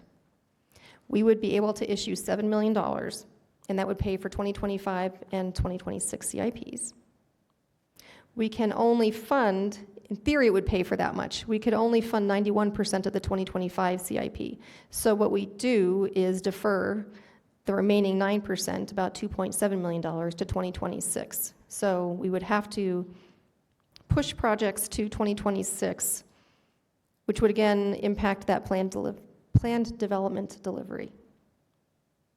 And that would have, I got a glare here, about $43.20 per year to the average customer's bill. Scenario C is fully funding all capital projects. That is a combined 15.4% increase. We would be able to issue $13 million of debt, and we would be able to fund all of the 2025 operating expenses, which aren't paid for by debt, and all the 2025 CIP. And that's a $57.12 per year increase to the average customer's bill. Quickly, so just knowing the average consumer, most of them are concerned with the infrastructure that services their house, not potential infrastructure for future development, whatever that is. So separating out potential plans for planned development, let's put that off for the moment. B versus C, what is the impact to being able to service our existing residents? So if you look at the one-pager, all of those red projects are a combination of R&R and growth. So we can't not do some of these and have no impact to our customers, our current customers. Because those projects are married, They we have to do them, They have to be done anyways. yes. Okay, thank you.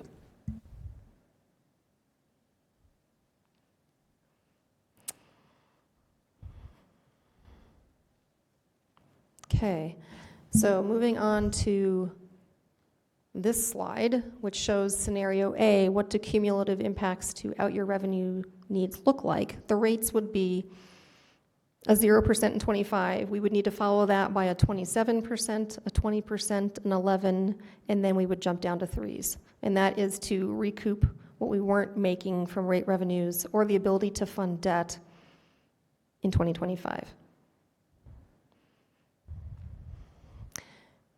If we look at scenario B, the budget book, and this is 10% increase plus $1 per month fixed fee, we can see we have a 11.40% increase in 2025, followed by a 15 and then a 12, and then we start dropping down from there.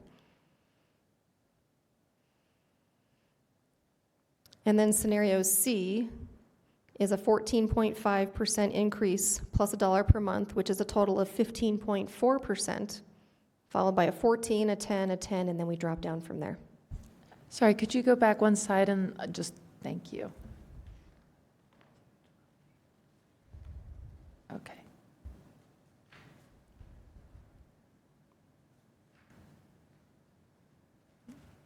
All right, and you can go on to C again, thank you. So if we look at the debt issue, I've kept the scale the same as the water fund, so that's why it's much smaller. Again, scenarios A, B, and C, blue, green, and maroon. We would be able to issue nothing in 2025 under scenario A. We would have to move it to 2026. But across the board, they're very tight. They're very similar in issuances. We go from 55 million to 59 million.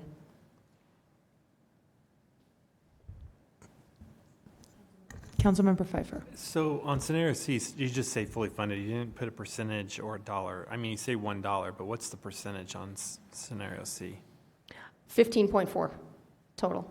Total, but that Total. includes the $1. So is it 14% plus $1? It's or 14 point, yes, hang on a It's second, none let of me your find my slides- sheet. It's not, Yeah, none of your in slides there. show that. okay, so scenario C is 14.5 plus $1 equals 15.4 So it's 14.5. for the volumetric, yes. Okay. Thank you.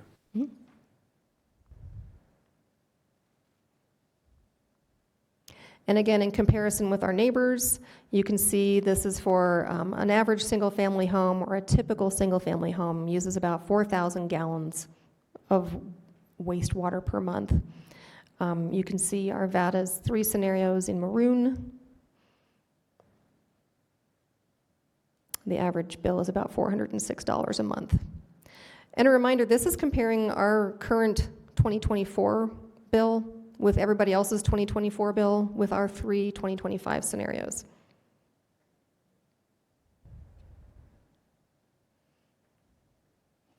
And I believe that is the end of sewer, so much faster fund. Any council questions or thoughts? I see none. Let's move to stormwater. Okay. So stormwater fund is our smallest fund in revenue. It does not have no needs. It has some significant needs as well, just a smaller scale. So again, the map. We have a map of the red, orange, and yellow projects. You can see where there are specific needs, and then there are some citywide needs. Same criteria, keep the lights on. We've seen a lot more stormwater impacts in the last several years, a lot more flooding. We're working on a customer resident call list of about 50 to 60 items that we're constantly trying to knock back. This money funds addressing those. If you look at the one-pager, that includes projects such as our Arvada Center Detention Pond. We have an IGA with Mile High Flood District. I believe that came to council earlier this year as the participation in the IGA for that. There are some out-year expenses for that project. The drainage improvement projects, again, that's where we're trying to address those resident concerns that are very difficult for multiple customers. It's one thing when there's a puddle that won't go away in front of my house to there's a sinkhole in front of my house. Those are very different, so we treat those differently. Mile High Flood District Joint Maintenance, we work with them on maintaining the city's stormwater infrastructure. We have an IGA also that I believe you've seen recently for the Van Bibber Creek project that we're partnering with Mile High Flood District on. We have a project, Ralston Creek at Ward Road, where the bridge needs to be rebuilt, and so it's over a creek, so we're going to do the streets and the stormwater project potentially at the same time. And then improvements to the Wadsworth bypass. Councilmember Davis. Thank you. Thank you for this.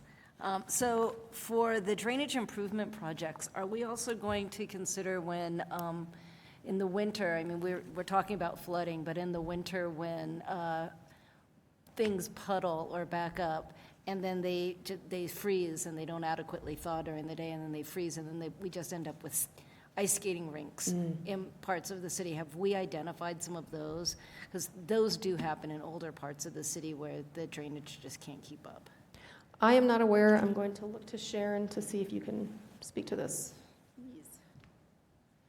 I can speak to that. Yes, we look at those. Sometimes there isn't a good solution for them that's in the realm of a reasonable price. So sometimes those are identified, but they don't end up on the drainage list. If you're aware of a specific one, we can definitely look at it.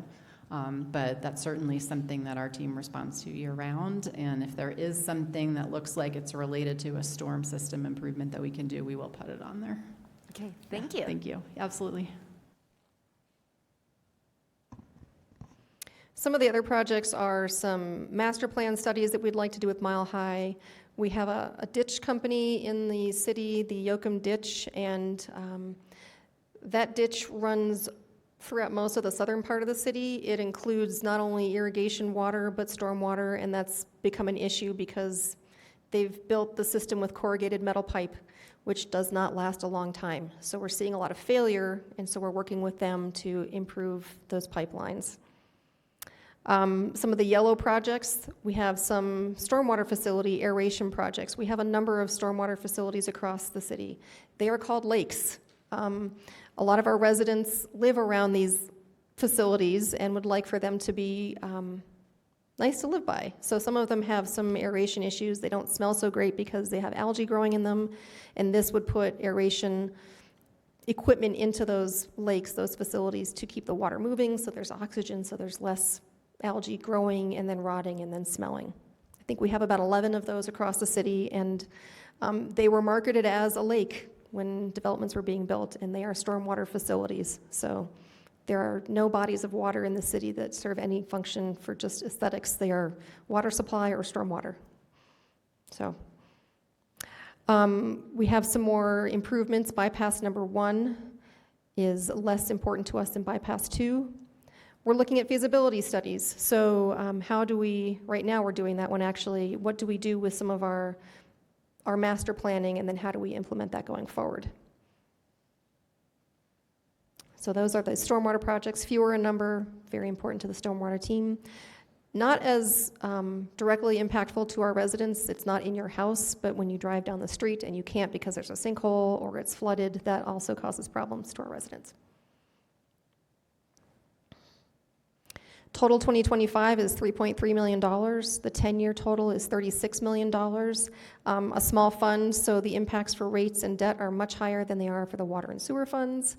Similar consequences if we don't implement projects. Level of service, increased flooding, reputational impacts, inflationary impacts for deferrals. Again, the debt scenarios for this are very, very small. Same scale, $200 million. There's $10 million to $28 million, depending on the scenario we choose. The comparison to our neighbors, you can see the average bill is about $116. Boulder holds down the high end of the rates. They charge a lot of money for their stormwater. You can see the Arvada ones are lower, yes. I'm sorry, I just have to ask about that. It's so dramatic. Is that potentially related to the floods that they had about a decade ago? I think it is. They have a fixed fee and a square footage fee. Okay, makes sense. Thank you. What's missing from these slides, I am noticing, is the comparisons. So let me find those dollar amounts and I will tell you what they are. I'm not quite sure what happened there. We should have the scenarios A, B, and C information.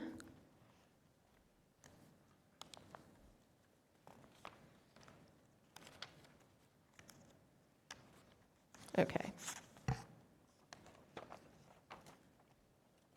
So I'll go slowly. This is verbal. I apologize. We had some slides and I didn't bring them all back when I was rearranging things last week. Okay, so for stormwater, if we have a 0% increase, there's no change to the bill. We also cannot issue any debt with a 0% increase on stormwater. We would have to defer that increase to, we'd have to defer that debt to 2026. So if we did a 0% scenario in 25, we would have to follow that up by a 25% increase in 26, followed by a 22, a 20, and then back down to 5s. So a much higher rate profile. We would also have to issue $10.25 million of debt in 2026. That would be the only debt issue. Yes, so for the 0% scenario, 0% increase in 2025 would mean a 25% increase in 26, 22 and 27, 20 and 28, and then we're into the 5% or lower range. We will get you those slides, my apologies. And we would issue $10.25 million of debt. And again, there would be no impact to the customer because we're not raising the rates. Scenario B is the budget book. So in the budget book, we look at a 5% increase, which is what last year's increase was. If we do a 5% increase, we are looking at a $2.97 increase per year, which is a bi-monthly increase of 50 cents.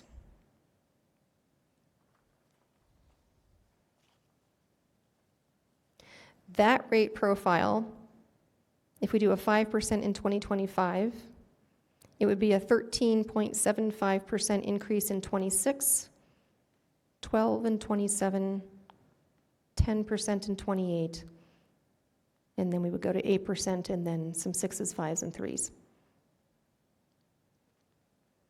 So with the 0% scenario, we were issuing debt once, $10.25 million in 26, because we would have an associated really high rate increase. With the budget book, if we only do a 13.75% increase, we're looking at issuing $11 million of debt in 2026. We would follow that up with 3 more debt issuances of in the $3 to $5 million range in out years. Scenario C would be a 13.75% increase in 2025. followed by 13.25, followed by 7.75 in 27, and 7% in 28, and then 5 4s and 3s for the out years. And we would be able to issue $8.3 million of debt in 2025, followed by a series of debt issues pretty much every other year to fund the CIP. That customer impact would be $8.17 for a year and $1.36 per bi-monthly bill.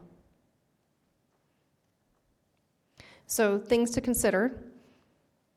For scenario A, the 0%, we can only fund 8% of the CIP in 2025. So we're going to push about $3 million to out years.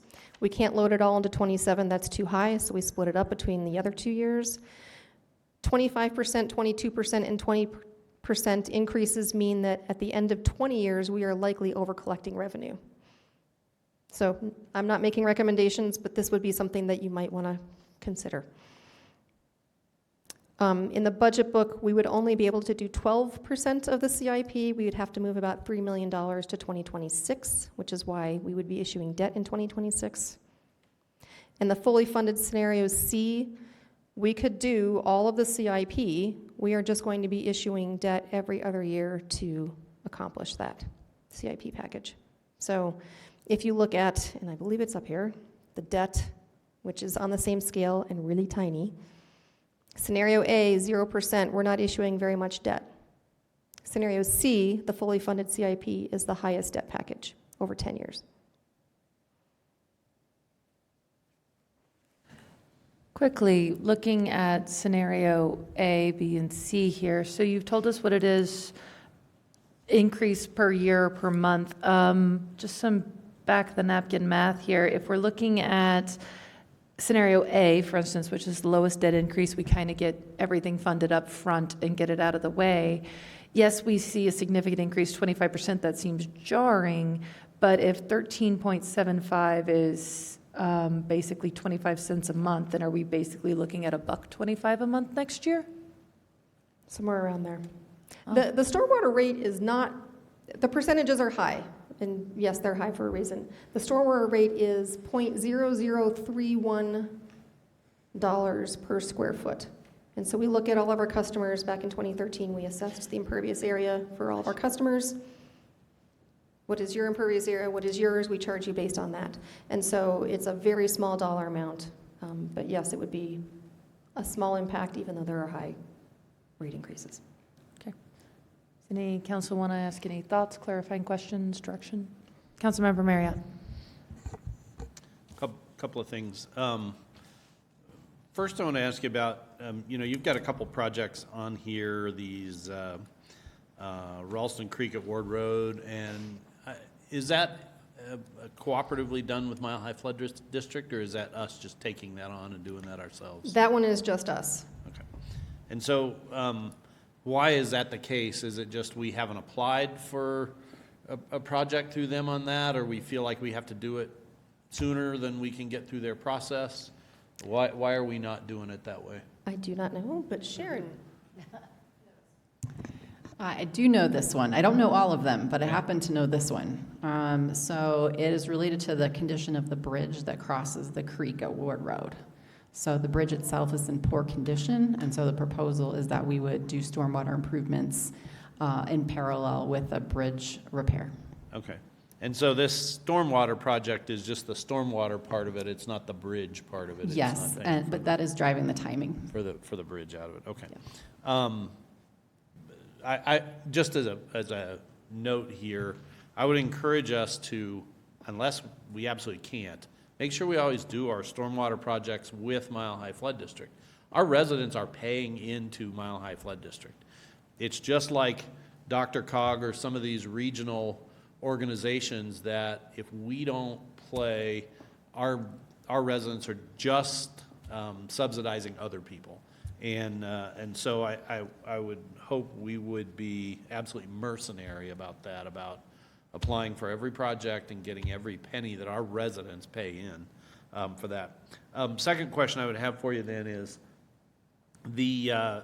tell me more about the 2 FTEs, because in a fund this size, that actually adds up. What are we doing now that we don't need them, or we haven't needed them up to now, or we've been able to do without them up to now, or what are we not doing that we can't, what's going on there that all of a sudden we need that large of an increase of FTEs to do kind of what we've always been doing? Yep, thank you. And so I think, and I might phone a friend again, my understanding is we used to have a stormwater crew that was, and a wastewater crew that was more robust. Locates became the priority, and so now that locates are the driving force behind what that group does, the stormwater team is not able to do much other than react to what's out there. So first things first is locates. The wastewater group does the wastewater when they can, and the stormwater group does the stormwater when they can, but everybody's doing locates first. Am I pretty close on that? Yeah, I will ask her to fill in more because you know more about that. Well, that's spot on. I'll just add the 2 FTE in particular also help us with a small reorganization. So one FTE is a foreman, another's a supervisor. We've got a span of control challenge with 2 supervisors right now and a lot of different positions reporting to them. So this helps us with the structural issue with the team. But largely, the primary reason we want new staff is that we're not meeting level of service. We're not getting out to every storm line every 5 years. We've got storm lines that have been installed and never been inspected with a truck. We have a specialized truck. It has a camera. We can drop that camera into manholes. We can run it along, runs on wheels. We can actually run it down inside of pipes and get a 360 view all around. As we've been doing that, every time we do it, we find deteriorated condition of things like corrugated pipe. We have offset conditions with some pieces of pipe, and so we're flying blind. And again, that's not the way we want to operate the system that is directly related to how well our streets drain in the case of heavy rain and flood. It's not something that I think. It's going to continue to get worse, and so what we'll be able to do by staffing a really robust inspection and maintenance program is we're going to be able to get ahead of this better than we are right now. Okay. Tell me about the locates. Why so many these days compared to in the past? We have a lot of boring activity going around the city. And so I would say that that's driving a lot of the increase right now. You'll see the boring trucks. Not boring like it puts you to sleep, but boring like it drills underground, parallel. And this is just the situation which, with all the 5G networks going in with fiber, we've got multiple service providers competing with each other. We try to work really closely with them on exactly where they think they're going to be, but we'll respond to requests that literally have a mile or more of distance, and they asked us to locate it all, even though that they're not necessarily going to be there, and legally we're compelled to respond. So we do a fair amount of due diligence to make sure that we're in communication as much as we can, but we can't control that coming in. So I would say that we're in this period of time where there's just so much expansion of fiber networks, and people want the super high-speed internet. It's happening all over the place. That, and then the other driving factor is new construction. So that's both new construction in the northwest part of the city, where we're building entire new developments. We do have some services out there already, so we need to locate them, even though there's nothing that you can see above ground yet. And then infill projects, and I'll give an example. We have a stop work order right now on a construction project on Ralston, just west of Garrison. The stop work order is because the folks, they frankly didn't pay attention to locate. So we went out and located, and then they hit our stuff with the excavator. So we're forever kind of being responsive to all of those types of requests as well. Okay. Yeah. Okay, so let me just make a comment. It's really apparent in this fund, more so than the other two, and also, maybe this fund is different. But the discussion we're having tonight on all three of these funds, but it's particularly apparent here, is not what are we going to do, It's just at what rate are we gonna pay for it? You know, what's the plan for when are we gonna collect the money to pay for it? Are we collecting it sooner? Are we collecting it later? Are we collecting it for longer? Or are we not collecting it for longer? And so, you know, on one hand, you know, we pick between various scenarios, and the reality is smaller increase this year, a bigger next year, bigger this year, smaller, you know, whatever. I don't know that, particularly in this fund, that those discussions are significant. We up here are obviously not engineers, and we get this presentation every year, and we get, you know, I'm not sure we're capable of saying, well, we should do this instead of that, or do this first or that second, or whatever. But the stormwater fund's different, because there was no stormwater fund just a very few years ago. And so it's cropped up, and I think we probably do have, or should have, some say in, you know, how much of a stormwater presence that the city has. You know, I understand we're under some regulatory compliance things. But, you know, like in anything you buy, you can buy the minimum, you can buy the average, you can buy the maximum, you know, whatever. And I'm not sure we've ever made that decision. I think you guys have probably made that decision. I think that's your jobs. I think it's good for you to do that. But I'm not sure as a council we've gotten to weigh in on that. And that might be the more relevant question, because that really affects the plan to finance it, right? So we're talking about the plan to finance these things, but we're not talking about what we're going to finance. We're just talking about how we're going to finance what we've been told we're going to finance. And so, you know, when I look at this, much like the other funds, I would tend to pick a funding scenario that's not the most money now. I think there's, you know, we hear it at every opportunity about how, you know, cost of housing is everybody's biggest concern. And, you know, you hear me say this all the time. We take action after action after action that makes housing more expensive, whether it be the cost of the house itself or the cost of living in the house. And then we complain about the cost of housing and try to figure out a different way, how we're going to subsidize somebody and not subsidize somebody else and all that. So I would tend to default to not increasing the rates any faster than we absolutely have to. And particularly in the stormwater fund, I guess I would love to see more information or a discussion about how much stormwater are we buying, you know, how much above the compliance levels are we, you know. And when I see things like, you know, a relatively minimal thing the city does, like stormwater, and see, you know, 2 new FTEs, it makes me think, what's going on here? And I mean, Sharon, I buy your explanation. I think it's a very good explanation, and I absolutely know it's correct. But FTEs isn't the only piece of this. There's all kinds of pieces of this stormwater thing. You know, you've got items in here that are cooperation with ditches, and of course the city owns ditch shares in most every ditch that runs through the city one way or another. And there's, you know, all kinds of different things here that maybe doesn't feel as hashed out. So anyway, my input would be I would probably, given what we've got in front of us, I would lean us towards the scenario B scenario.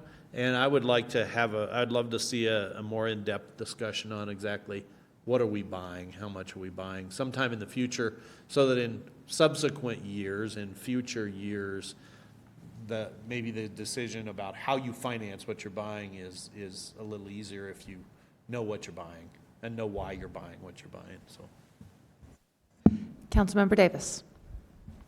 Thank you. Well, as an engineer who has worked in the stormwater management realm, I think it would really be helpful for those of us up here if maybe we took a dive into your stormwater management plan and saw what we're doing with stormwater. Inspection is so very important. I know that people in my neighborhood have called because of bad smells coming out of their stormwater appurtenances. It's We see dead fish, and we have to figure out why the fish died. That's part of a stormwater management plan. Things that we can't control, like E. coli. We thought it only lived in the human gut. Now we're finding it lives everywhere, and controlling that from going into the waters of the United States. I think that is really important. While this is a smaller part of our utility, in terms of infiltration into the wastewater, we don't want to pay for more than we need. So controlling some of that stormwater is very important. It's more than just capture and convey. It's actually capturing sedimentation. Eventually, you're going to have to clean those things out. There are a lot of worker hours that go into that, and it seems as though maybe we have not prioritized this due to other competing priorities. I believe that 2 FTE, which I think is very modest for a stormwater management program for a city with the stormwater system as large as ours is, and because we discharge into other water bodies that flow through other municipalities who also have stormwater management plans, they always point upstream, right, for pollutants. And so we need to make sure that we have the cleanest stormwater flowing downstream so nobody can turn around, Denver, and point fingers at us and have us have to install even more infrastructure than what we really need. If we protect our environment ahead of time, that is what's going to protect us in the long run. So I think it's really important. Maybe we have a workshop on the stormwater management plan and take a look at some of the dots on the map. But I'm all for funding this. I do want to wait until I see your slide so I can compare and contrast. But I think it's really important that stormwater system is not sexy until it daylights in Ralston Creek, and we have some of the other water bodies around the city. But when Lake Arbor turns a beautiful emerald green because of an algae bloom, that's a problem. We have to address that before we release that water out to the wild. So thank you for all of this, and thank you for what you do. And I will weigh in, Mayor, on my decision when I receive the slide. Thank you. Thank you. So a couple of quick questions from me then, just on financing. So in terms of option A, everything kind of up front, are we confident that we'll be able to get the materials to be able to do the work up front? We're not going to issue the bond and then supply chain issues, have those largely cleared up since we were looking at this a couple years ago? I think that's variable for all the funds. One of the constraints of taking federal or state loans is that you are required to buy American products. With a bond issue, we are not. So when we get to the financing from that perspective, we would probably come to you and say we prefer to look at issuing debt versus loans and grants. That being said, the same thing is true for the water fund and the sewer fund. We, I think, have a pretty confident assumption going that there is product out there. If it's American only, no, I do not have that confidence. But if it's looking outside of this country for products, yes. Yeah, those Buy American, well-intended, but they can cause quite the disruption in the chain, I agree. Yes. And not to mention significant spikes in price inflation. So absolutely, particularly with loans, if we don't have a Buy American stipulation on us, that's good. So products probably out there. And then, Mr. Archer, a question for you. A, B versus C, if we issue up front, reasonably we would be finished paying off in a sooner timeline, correct? Because the clock always starts from when you issue. So we should be able to finish it off? That assumption would be correct if the duration is the same. So if we were going to issue 20-year debt on all of it or 30-year debt, you're right. Yep. And so theoretically then 10 million versus 24 versus 28 will have the lowest amount of interest payment on option A. That is correct. Okay. We'll get the least amount done because scenario B and scenario C are filling out and funding the full plan. A 0% increase is only going to fund certain parts of the plan. Okay. But you're correct. It would be the least amount of debt and the least amount of interest. Okay. Thank you. Please continue. So again, if we were looking at a comparison with our neighbors, again, Boulder is the highest. You can see where Arvada falls for all three of our scenarios. Again, I will get you those slides, my apologies. So that concludes the individual fund review. This slide shows you the different scenarios, A, B, and C, for fully funding each water, sewer, and stormwater. So you can see the 0% is obviously the same as 2024. The budget book scenario is there in the middle, and then the fully funded CIP is to the right. And the colors go from the bottom is water, the middle is sewer, and the top is stormwater. So the average for the utilities shown is about $1,200 a year. And you can see that all of the Arvada scenarios fall just underneath that.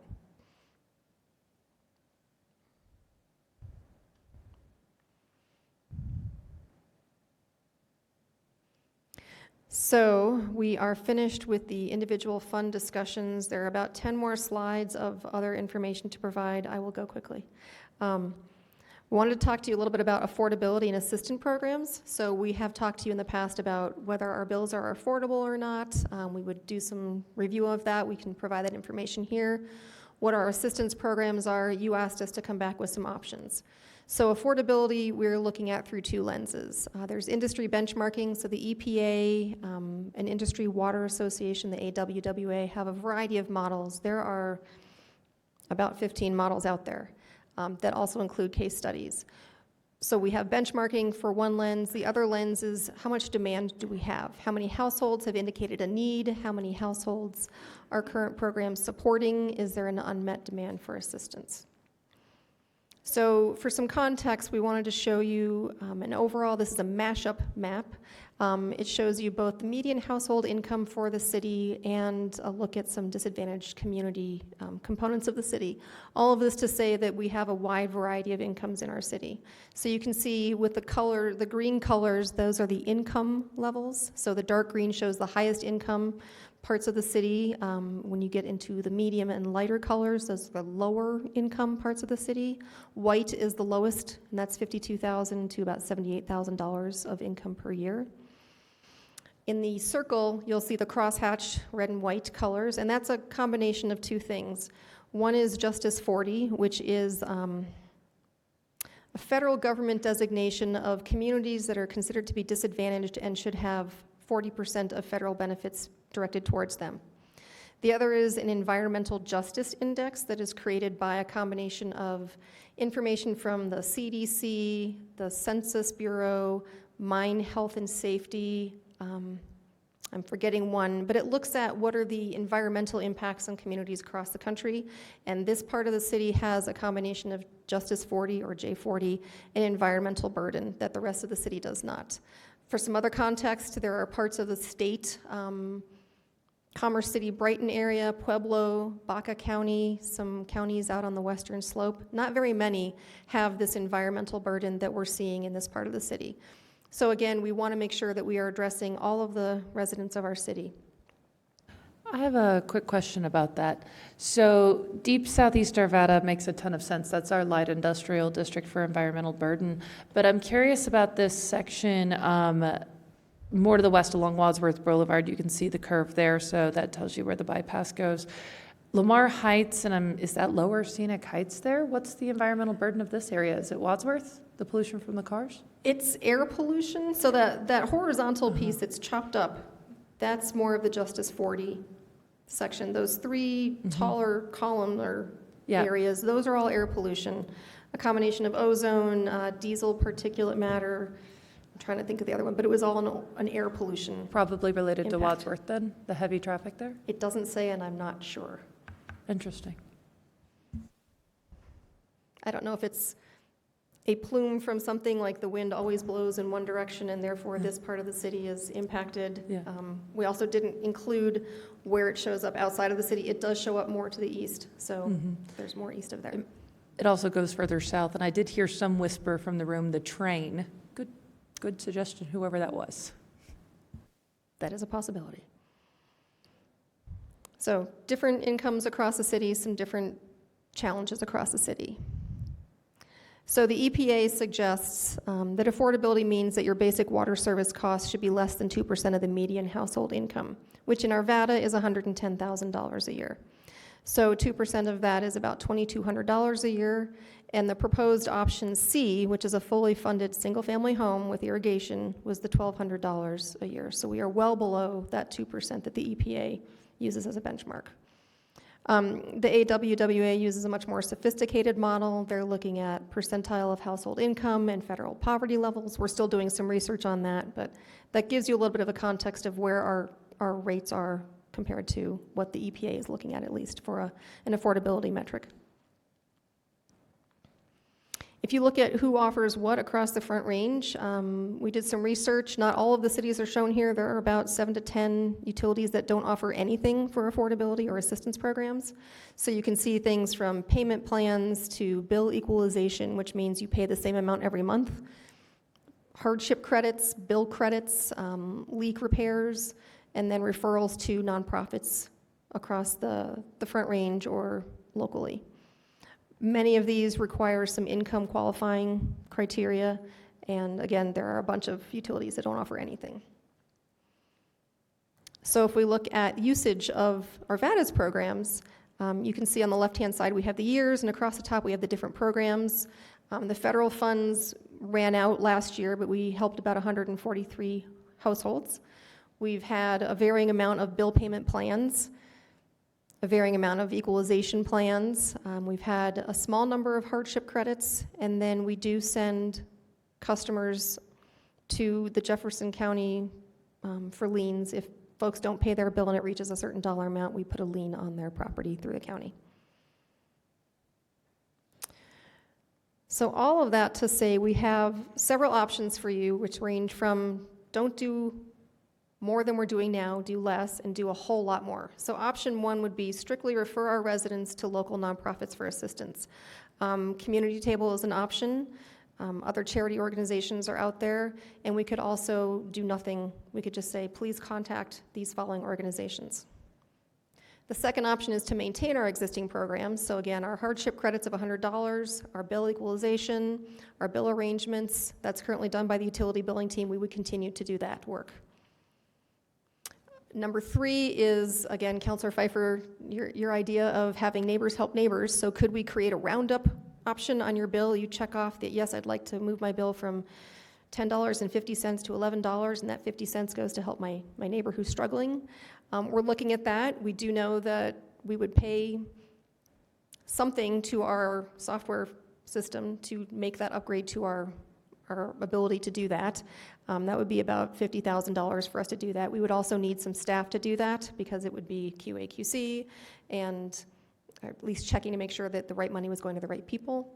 Some other things we have thought about are working directly with Community Table. We met with them last week, and they offer financial assistance to customers who are current clients. So if you're a client for Community Table and you've taken advantage of their food assistance program, they will work with customers in mostly Wheat Ridge, Westminster, and Arvada to provide some financial assistance. And then finally, one that's not on that option three is, there's a Ralston House type program. So currently you can write a check to the Ralston House and have that money go as a donation. We could do something like that. We could do a Neighbors Helping Neighbors utility bill program. We don't have all the information on that. One of our concerns right now is how do we provide a tax deduction certification to customers who want something like that, but we're looking at that. But the one that's not up there is to model off of our housing tax, rebate?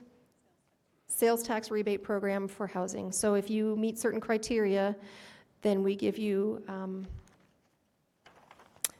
some money back. So we could model it off of that. I'm looking for my information so I can speak more specifically to it. Brian, do you know off the top? Thank you. So this is our sales tax rebate program, and it's $85 for the first person and $50 for any individuals after that. And we have income criteria that is tied directly to AMI. And so we could work in conjunction with utilities to provide a list of those individuals, and then target them with information. So saying, hey, here's an opportunity if you're struggling with your utility bill, that we can give you a $100 credit or whatever amount we would look into. And so kind of make sure that they're aware of that program. And last year, we had 918 individuals that applied and received, and this year it's gone up a little bit. We usually average about 1,000 to 1,100 per year that apply for this program. So that's in that option 3 area, different types of programs. The last option we'll put out there for your consideration is a very robust program. Some of the other cities in the Front Range have half to 2 FTE who work with the counties. They get their low-income energy assistance program clients. They use that list and they provide a monthly credit to their customers' bills. They do outreach. They contact the customers who are on shutoff lists. While we don't do shutoffs, other communities do, so they contact them and reach out proactively. So that's a much more robust program. But what we'd like to hear from you, if not in this slide at the very end of the presentation, which is coming, where your thoughts are on what you'd like to have us move forward with. One quick question. Ms. Israel, do you know if we were to do a roundup? I love the idea, Councilmember Pfeiffer. It's a great idea. But in terms of the cost to, get the software upgraded, administer the program, do we have any kind of estimation taking, I know it's a ballpark, residents who would likely opt into something like this, I know I would, then what we could raise versus what we would spend? So we've got about 40,000 accounts. So if each of them gave $1 a year, $40,000. If each of them gave $2 a year, $80,000. Besides that type of the back of the envelope, we haven't done any more estimates, but it kind of gives you a sense of scale. The other number that I'll put out while you're thinking about that is $125,000. So $125,000 is how much we benefited from the federal. The households in need benefited from when the federal government was offering direct water utility assistance last year. So if I go back to this slide, that's the federal funds, the LEWAP, that 143 households that benefited, it was about $125,000. So, if we start raising in the neighborhood of $40,000 to $80,000, there is some evidence that would meet a demand. Okay. I'm just curious, if your bi-monthly bill ends in a 46 cents and then you round up the other 54, how many people would opt in? How many people? I realize it's hard to predict those kinds of numbers, so I was just curious about that. Mayor Pro Tem Mormon. Yes, I just have a question about the roundup and the software costs. I know we've been talking about updating our software overall for utility billing. So is this software cost here under which assumption that we don't update our billing and we would need to add on to our existing system, or it's an additional package we would have to consider at any new purchase of our a new billing system? How does that factor into us looking at new billing systems overall? This would be in addition to what we would be spending on other updates. So this is specifically for that type of program. If we weren't going to pursue this, we wouldn't be paying that. We would spend that money on other associated updates. So lots of options, do very little, outsource it to do a whole lot. That's what we're looking at. We'll circle back with you at the very end to get your thoughts on that one. What I'll do is move forward and do a little bit more answering of questions from July. You asked about, how are we telling our customers about the need? So we are raising rates. How are we spending their money? What are we doing to help them? Our communications team is looking at an overall communications plan. We talked a little bit about it in July. There are handouts. But our approach is to be purposeful and meaningful. We want to be responsive to our customers. We want them to be able to find it in a multitude of ways and to be strategic in our thinking. We also want to be transparent and trustworthy and speak with normal words and not be confusing to our customers. We do pay attention to the community survey, so we know that our customers do really value clean, reliable drinking water. It is the second most important service that we provide, and Many customers feel like they get their money's worth. They also get their news from the Arvada report, the Arvada press, and from friends, family, and neighbors. So there are a bunch of different ways that we can target getting that information to our customers, and we do. The Arvada report, we send it to 65,000 homes and businesses.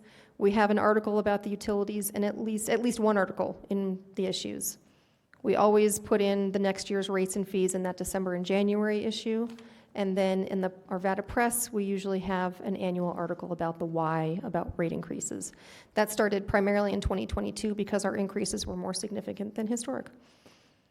Lots of different ways to get friends, family, and neighbor information out there. And then we do put information on the bill. We did have a little bit of a glitch this last month, but we usually have some information on the bill that says, if you're struggling, please contact us.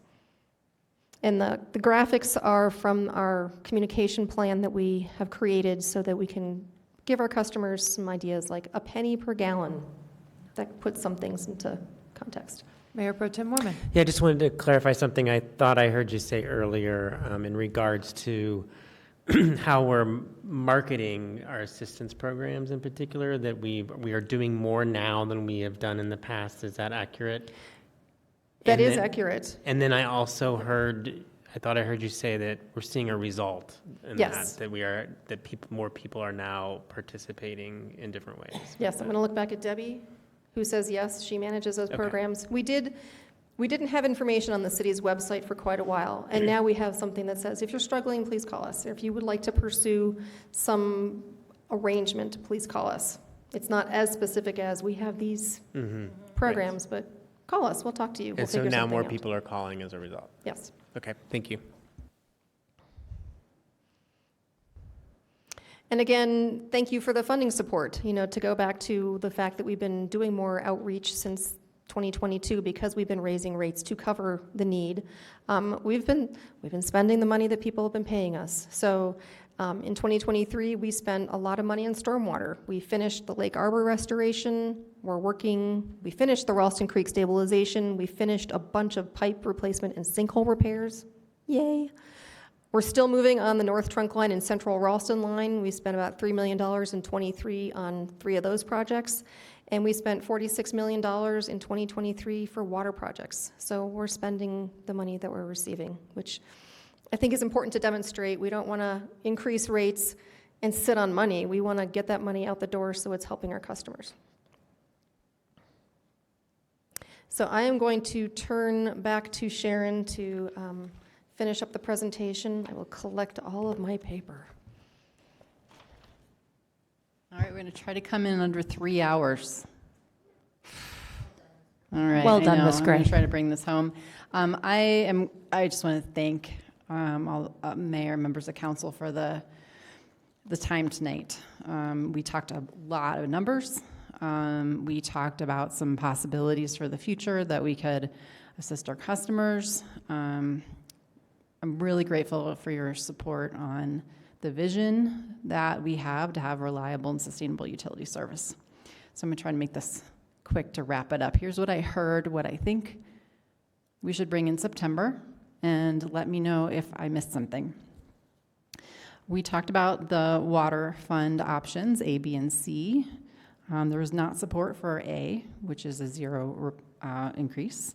But I heard both B and C were attractive for different reasons. So I think in September, what we can do is polish those up and bring those both back to you for consideration. You can give us direction on what you'd like to see us put in the ordinance in October. For sewer, we didn't have a similar discussion. One thing I want to point out with sewer, just to drive this home, is that the only option that keeps plan development on the pace that we're expecting, market-driven plan development, is option C. So we can still bring back to you B and C, but I just want to emphasize that the risk with B, which is the budget book, is that we'd have to postpone certain projects that could affect plan development in the pipeline. No pun intended. It's late. Okay. Storm. So definitely we'll bring back more data. We missed a slide on that I want to apologize to you for missing that. We've got all the numbers, they're all there, so we will feed that back to you. I heard a vote for B.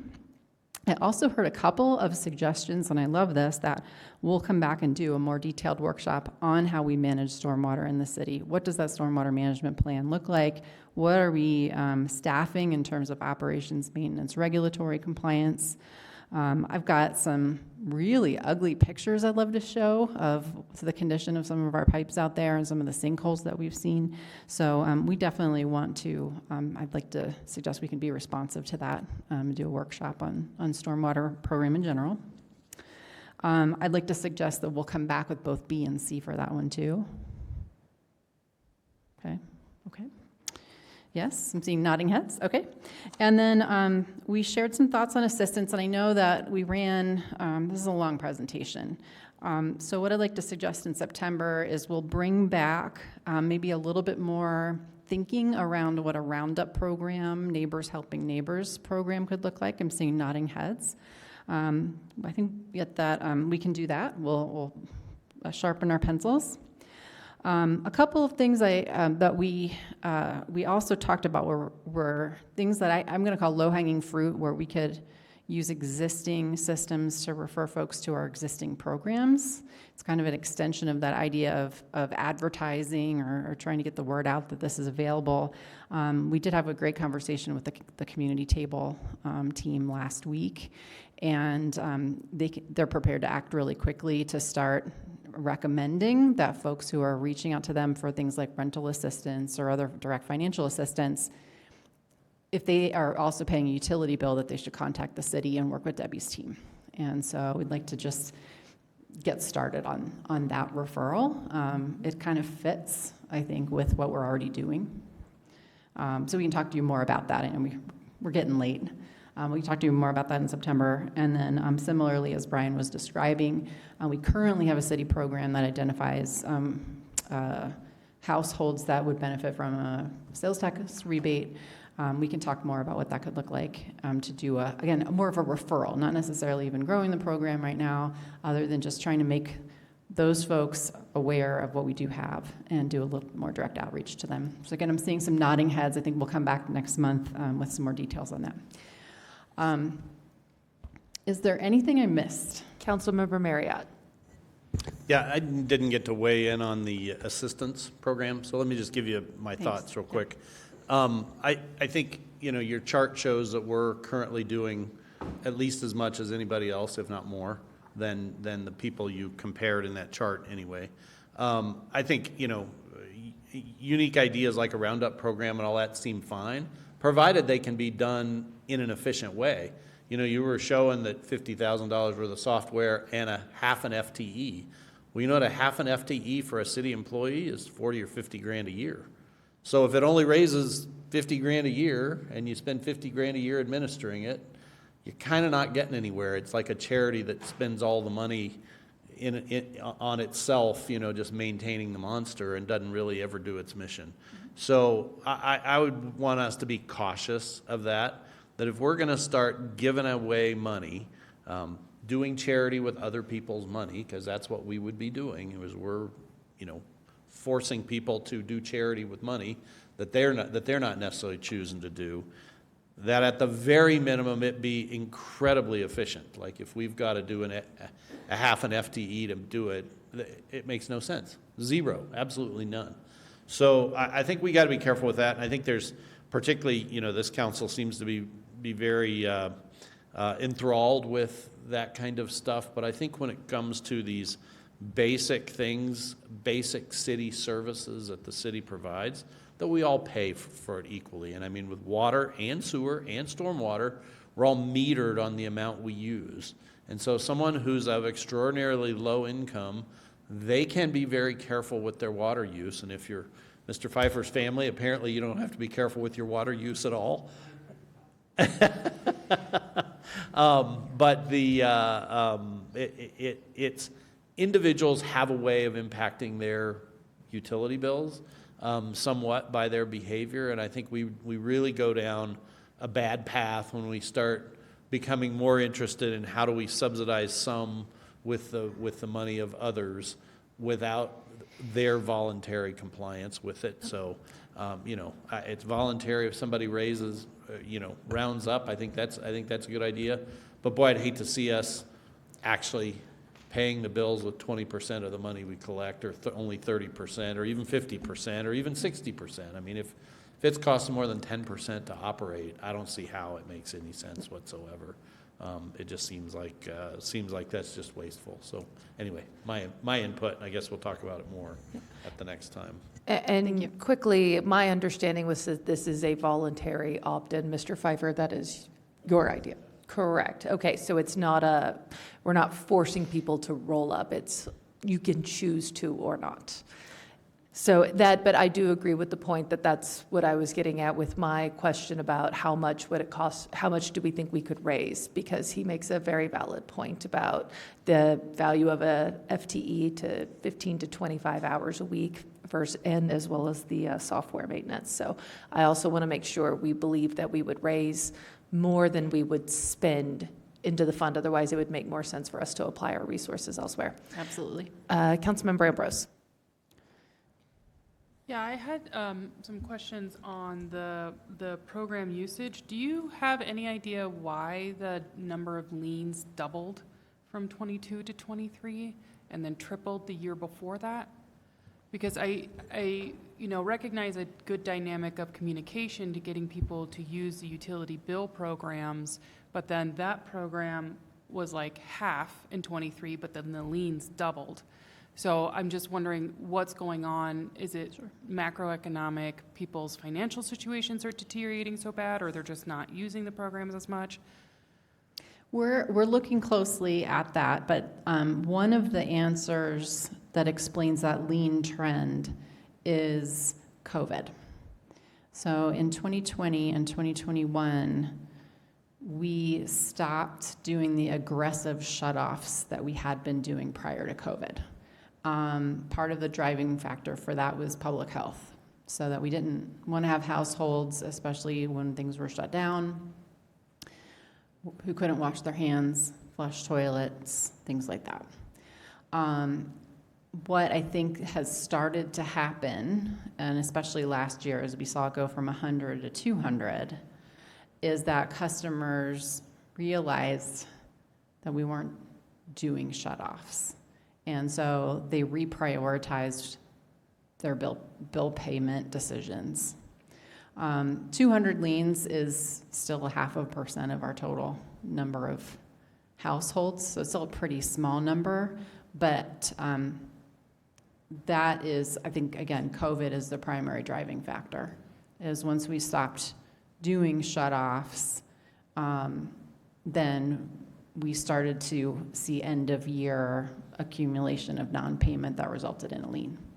Yeah, I mean, it's interesting that it doubled even as there was federal assistance out there and the usage of our utility bill payment plan. So I also agree with Councilmember Marriott and the mayor that while it sounds like a good idea, the Roundup program doesn't really give the return, and I also appreciate the clear line about, us not being a service provider, like if Community Tables getting a good program, if Ralston House is a good program, or, dovetailing into existing tax rebates that we already do and don't have to add additional staff. But I would like to know more about, what we can do about the rising amount of liens. Sure. If we're not going to increase assistance, then how are we going to help make sure, especially with the rate increases? Yes. Can I offer something as well? We put in a little program called Solid Waste, and if you remember, we have a few individuals that don't pay, and so every year we have to lien their property so they will pay. So I will tell you a big chunk of that is related to that as well. Okay. Thank you, Yes. Brian. So more information on what, with the rate increases that we have to go through, especially for water being the biggest ticket item, how do we make sure that that lien number doesn't shoot through the roof? Okay. We'll come back with more details on the breakdown of liens. All right. Thank you very much. I see no other lights. Okay, well, I'm done. I could show you a slide that says we're done. Please. Okay, so we'll be back September 23rd. Thank you. Thank you very much, Ms. Appreciate it. Gray, Mrs. Reel. We appreciate your Okay. time tonight. All right. Exciting times. So that is the only workshop we have for this evening. Ms. Haley, do you have any updates for us at this time? Good evening. Thank you, Your Honor. Hello, City Council. No updates, just a reminder that we have no council next week due to the Labor Day holiday. I hope you all enjoy your holiday, and we'll see you back on the 9th. Thank you. Absolutely. Ms. Morris, anything from you? Nothing from me, Your Honor. All right, with that, we are adjourned. Happy Labor Day, everybody.